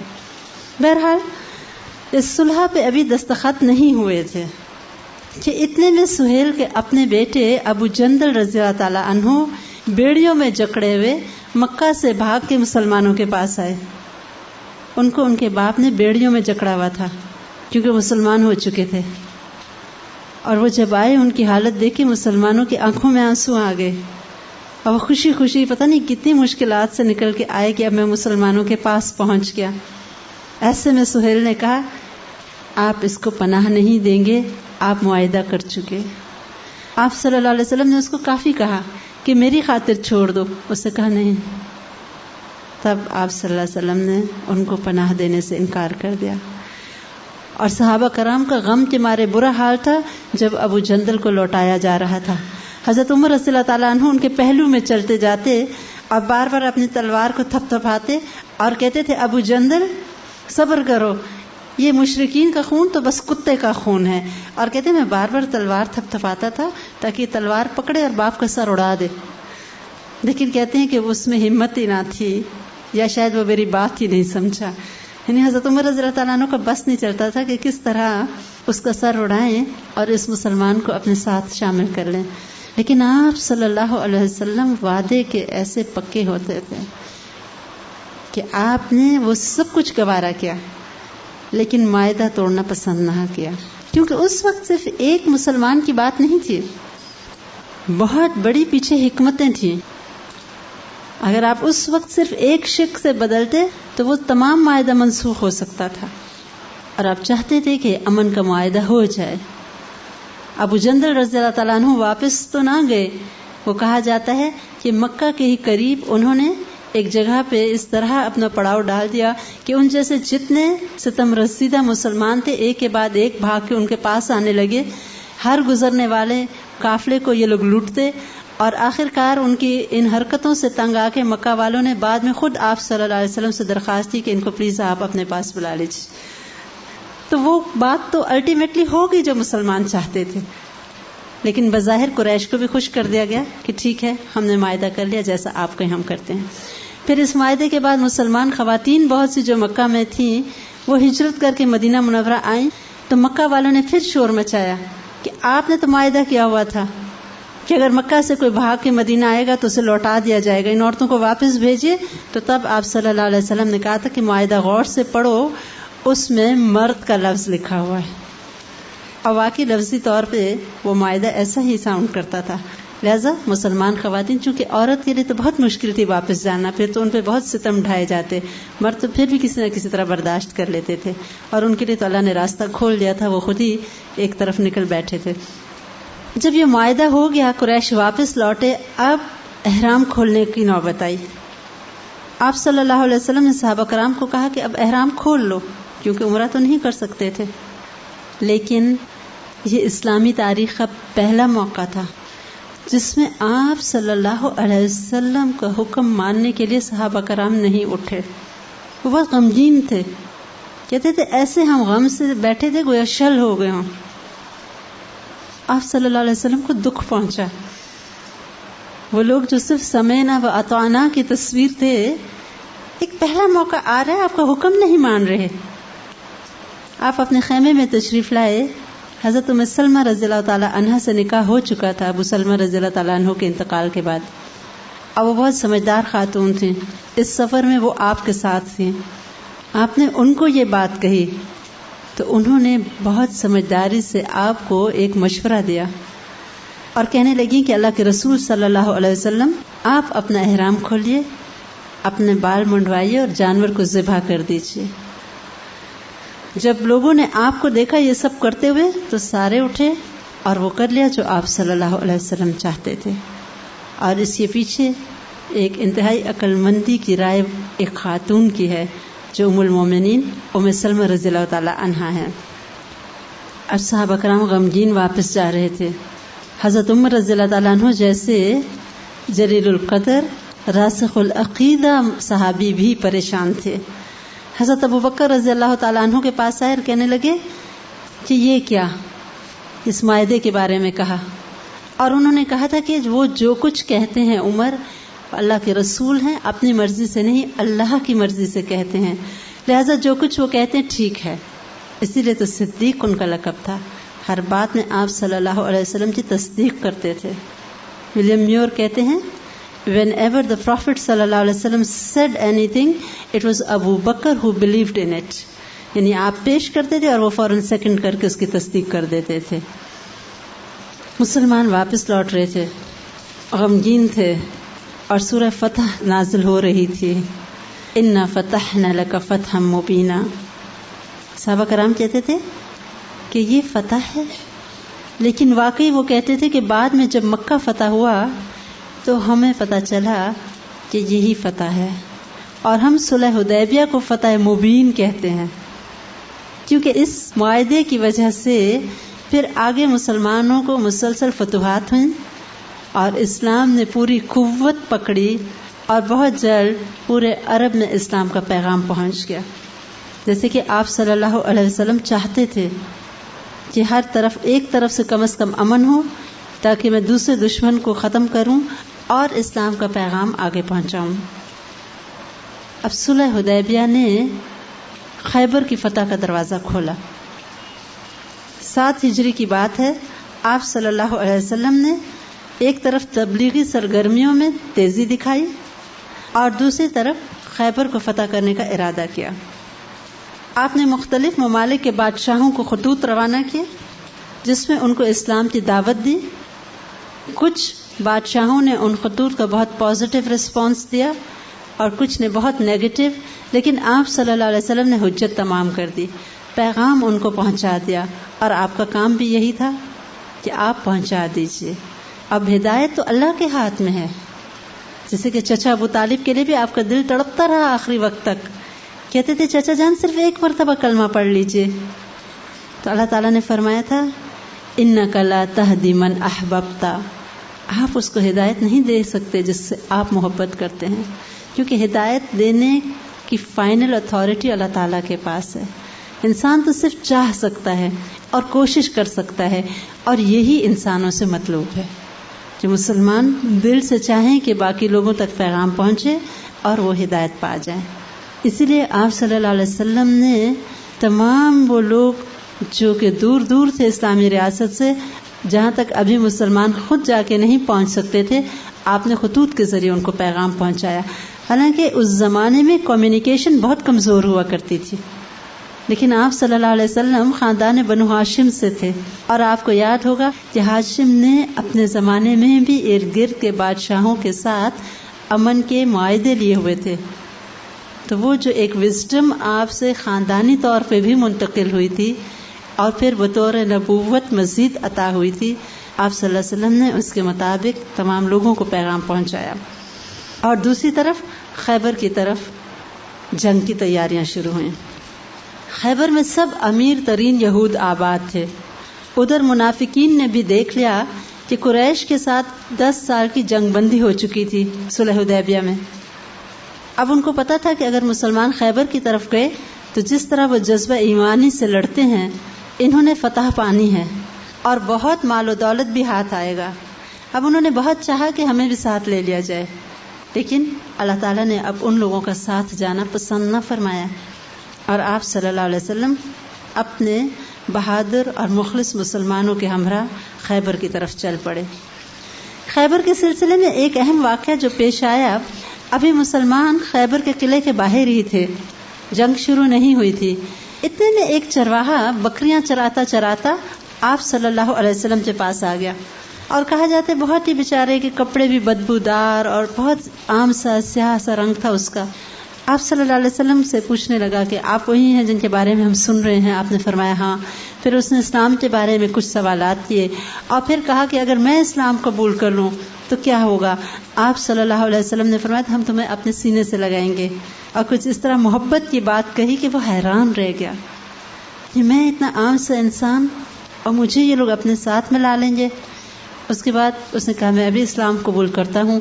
تو آپ صلی اللہ علیہ وسلم نے فرمایا تھا کہ جاؤ اپنی بکریاں اپنے مالک کو پہلے واپس کرو اور پھر آ کے ہمارے ساتھ ملنا. یعنی یہ مالک نے امانت کے طور پہ بکریاں دی ہوئی ہیں. آپ نے یہ نہیں کہا کہ شکر ہے لشکر کے لیے اللہ نے کھانا پینا بھیج دیا، مفت میں بکریاں ہاتھ آئیں. اور صحابہ کرام فرماتے تھے کہ اتنا کم کھانا تھا کہ ہم نے ایک گدھے کو ذبح کر کے پکایا. تب آپ صلی اللہ علیہ وسلم نے فرمایا تھا کہ نہیں، گدھا کھانے کی اجازت نہیں دی تھی. ایسے میں وہ بکریاں لوٹ آئیں. چرواہا گیا، بکریاں لوٹا کے واپس آیا. مسلمانوں کے ہمراہ شامل ہو کے وہ لڑا بھی تھا اور شہید ہو گیا تھا. تو آپ صلی اللہ علیہ وسلم نے اس کے بارے میں بہت تحسین آمیز کلمات فرمائے تھے. اور خیبر میں یاد رکھیے گا ایک قلعہ نہیں تھا، 6 کے قریب قلعے تھے، اور ایک سے ایک بڑھ کے مضبوط، دفاعی لحاظ سے، تعمیر کے لحاظ سے، اور اندر جو ان کے پاس کھانا پینا، رسد، اسلحہ، پانی اتنا وافر تھا کہ مسلمان جب تک چاہتے محاصرہ کرتے، ان کو کوئی مسئلہ ہی نہیں تھا. ان کے قلعوں کے دروازے اتنے مضبوط تھے کہ جب مسلمانوں نے قلعے فتح کیے تو کہا جاتا ہے کہ صرف دروازہ توڑنے کے لیے سب سے مضبوط درخت کا تنا لے کے 50 لوگ اکٹھے دوڑ کے اس دروازے کو مارتے، بار بار مارتے، تب کہیں جا کے اس میں شگاف پڑتا اور پھر وہ دروازہ کسی نہ کسی طرح کھولا جاتا۔ آسان کام نہیں تھا خیبر پہ حملہ کرنا، اور یہودیوں کے لیے بھی یہ زندگی اور موت کا مرحلہ تھا، کیونکہ خیبر اب ان کا مرکز تھا۔ ان کے سارے بڑے بڑے یہودی بھی یہاں جمع تھے، ان کی دولت بھی یہاں جمع تھی، اور ان کی بقا کا سوال تھا، اس لیے انہوں نے خیبر کو جان پہ کھیل کے بچانے کا تہیہ کر رکھا تھا۔ مسلمان جب وہاں پہنچے، صبح قریب تھی، آپ صلی اللہ علیہ وسلم نے نعرہ بلند کیا، خربت خیبر، خیبر برباد ہوا، اور وہ واقعی ہوا۔ کچھ قلعے تو شروع میں مسلمانوں نے فتح کر لیے، لیکن ان کا جو سب سے مضبوط قلعہ تھا اور جہاں ان کی بہت مال و دولت بھی انہوں نے دفن کیے ہوئے تھے، وہ کسی صورت فتح ہونے میں نہیں آ رہا تھا۔ ایک قلعے سے جب انہوں نے فرار اختیار کی تھی تو اپنا سارا مال و دولت ایک طرف دبا دیا تھا۔ جب مسلمان قلعے میں گئے تھے تو اندر کچھ نہ پایا۔ ایسے میں ان کا ایک شخص گرفتار ہوا تھا، بہت مسلمانوں نے اسے پوچھا کہ مال کہاں ہے، کسی طرح بتا کے نہیں دیتا تھا۔ آخرکار بڑی مشکل سے اس جگہ کی نشاندہی کی تو بے پناہ سونا اور چاندی وہاں سے نکلا تھا۔ اب یہ آخری قلعہ تھا، اس کے بارے میں صحابہ کرام فرماتے ہیں ہم نے بہت مرتبہ اس پہ حملہ کیا، کسی صورت وہ قلعہ فتح ہونے میں نہیں آ رہا تھا۔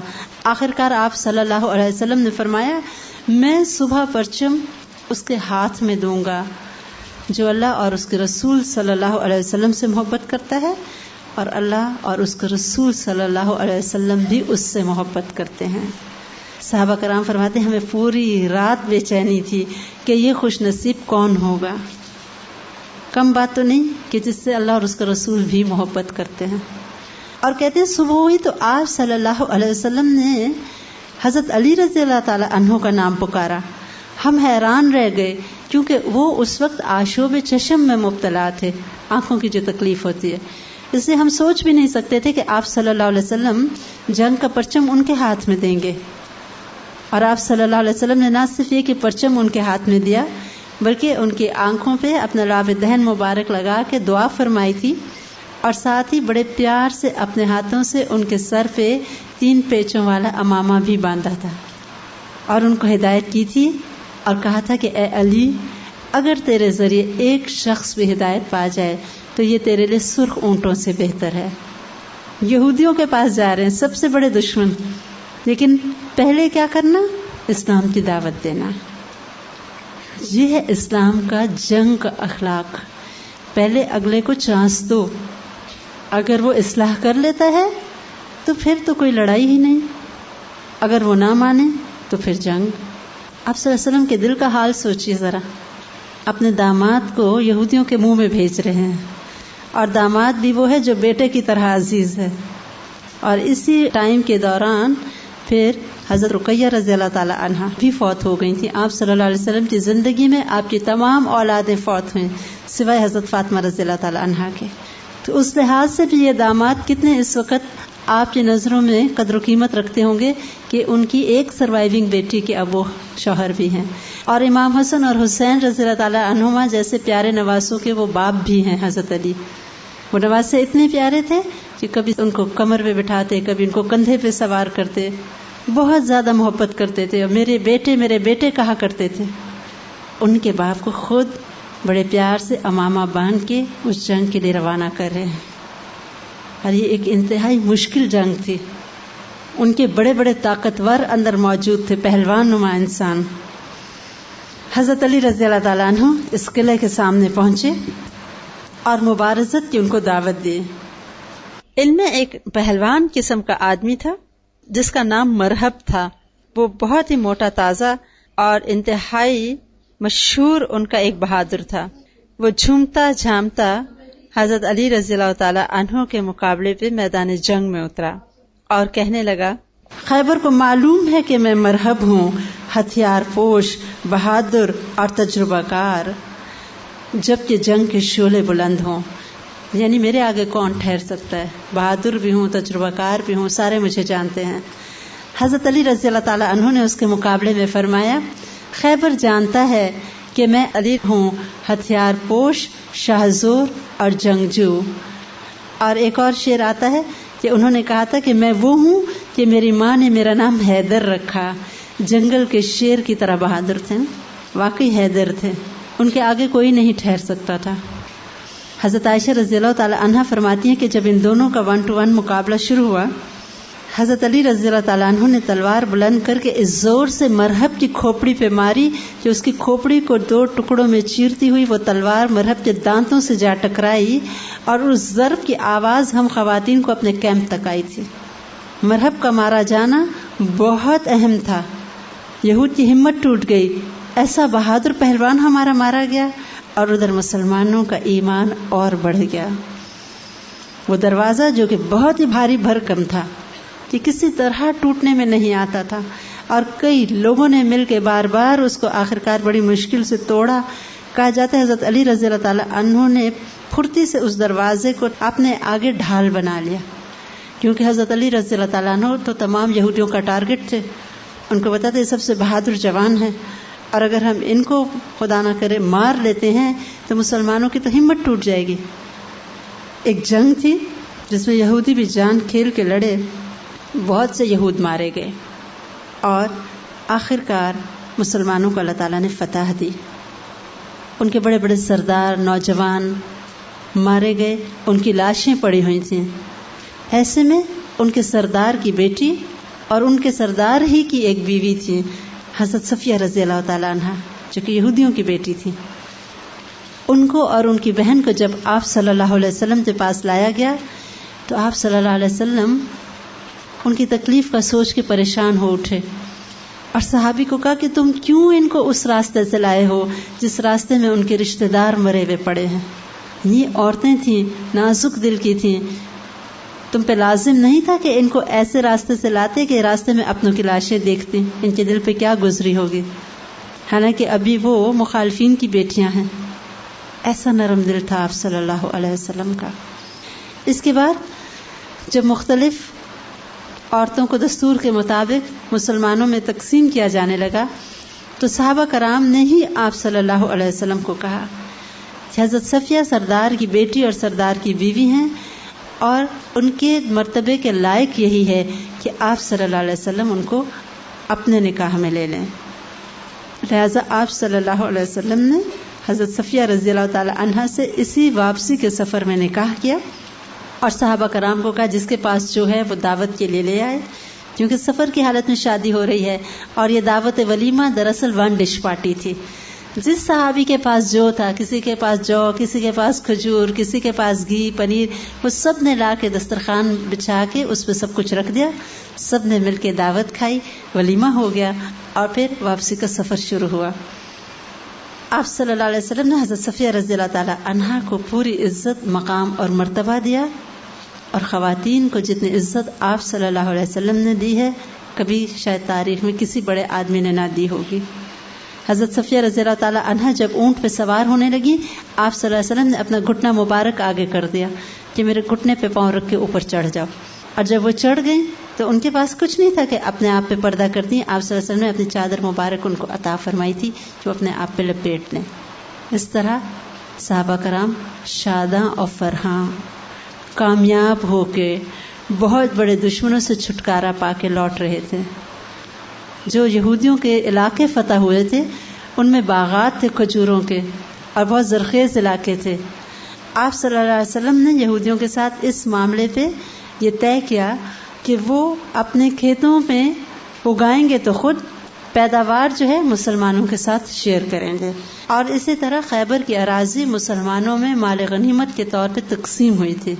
اور حضرت عائشہ رضی اللہ تعالی عنہا فرماتی تھی کہ خیبر کی فتح کے بعد ہمیں پیٹ بھر کھجوریں کھانا نصیب ہوئیں، یعنی حصے میں اب اتنی کھجوریں آنے لگی تھیں کہ ہم لوگ پیٹ بھر کے کھجوریں کھا سکتے تھے. حضرت صفیہ رضی اللہ تعالی عنہا مدینہ منورہ جب آ کے اتری تو تمام خواتین کا جی چاہا کہ آپ صلی اللہ علیہ وسلم کی دلہن کو دیکھا جائے. حضرت عائشہ رضی اللہ تعالیٰ عنہ بھی چھپ چھپ آ کے نقاب کر کے پہنچ گئیں کہ دیکھوں آپ صلی اللہ علیہ وسلم کی بیوی کیسی ہیں. تب جب واپس لوٹ رہی تھی آپ صلی اللہ علیہ وسلم نے دیکھ لیا تو آپ تیزی سے پاس آئے، چھیڑتے تھے. حضرت عائشہ کے ساتھ بڑا پیار بھی تھا، کہنے کہ عائشہ کیسی لگی؟ تو وہ کہنے لگی ہاں یہودن ہے. آپ صلی اللہ علیہ وسلم بہت ناراض ہوئے. یعنی اصلاح بھی کرتے تھے، محبت بھی کرتے تھے، اصلاح بھی کرتے تھے، کیونکہ اب وہ مسلمان ہو چکی تھی. اور حضرت صفیہ رضی اللہ تعالی عنہ بہت سخی دریا دل تھی. جب حضرت فاطمہ رضی اللہ تعالی عنہ اپنی نئی والدہ سے ملنے آئیں تو انہوں نے اپنے کانوں میں جو بندے پہنے ہوئے تھے وہ تحفے کے طور پہ اتار کے حضرت فاطمہ رضی اللہ تعالی عنہ کو دے دیے. تو اس طرح آپ دیکھیں جنگ بھی جاری ہے، خانگی زندگی بھی جاری ہے، جو انسان ہونے کے ناطے ہے اپس اینڈ ڈاؤنز، خوشی غم، وہ سب آپ صلی اللہ علیہ وسلم کو بھی پیش آ رہے تھے.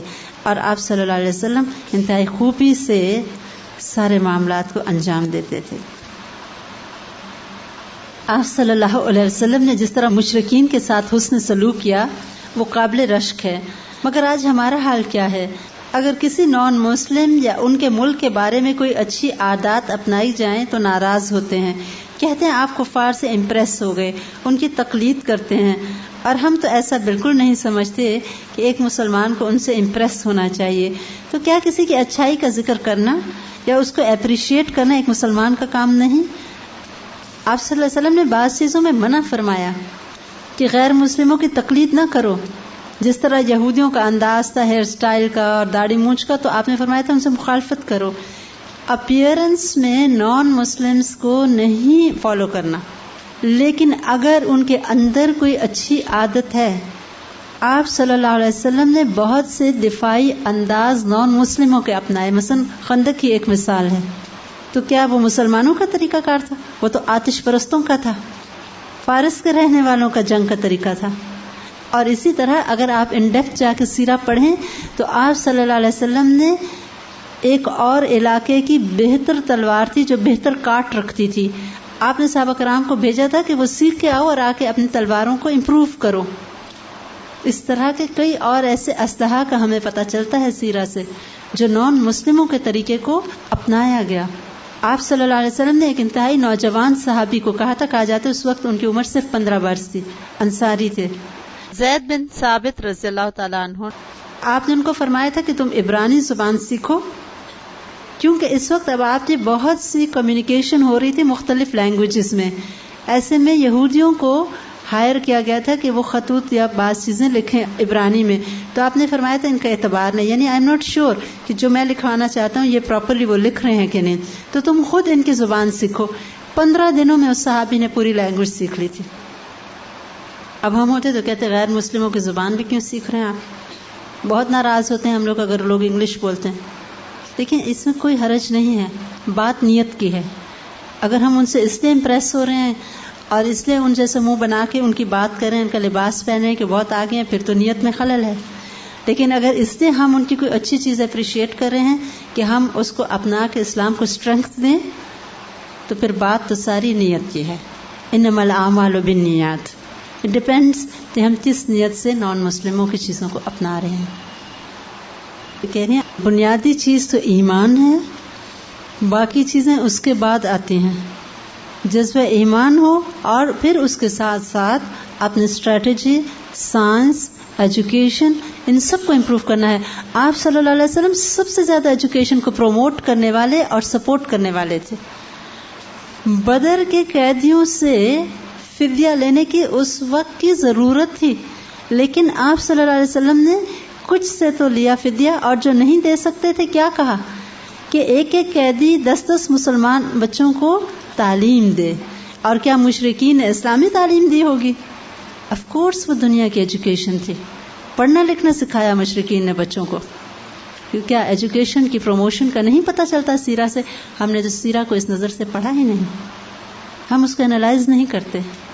حضرت حفصہ رضی اللہ تعالی عنہا وہ پہلے سے پڑھنا لکھنا جانتی تھی، اور جب شادی ہو گئی آپ تشریف لائے گھر تو شفا رضی اللہ تعالی عنہا جو حضرت حفصہ رضی اللہ تعالی عنہا کو پڑھاتی تھیں، آپ نے ان کو دیکھا تو کہا شفا تم کیوں نہیں حفصہ کو چونٹی کے کاٹنے کا منتر سکھا دیتی.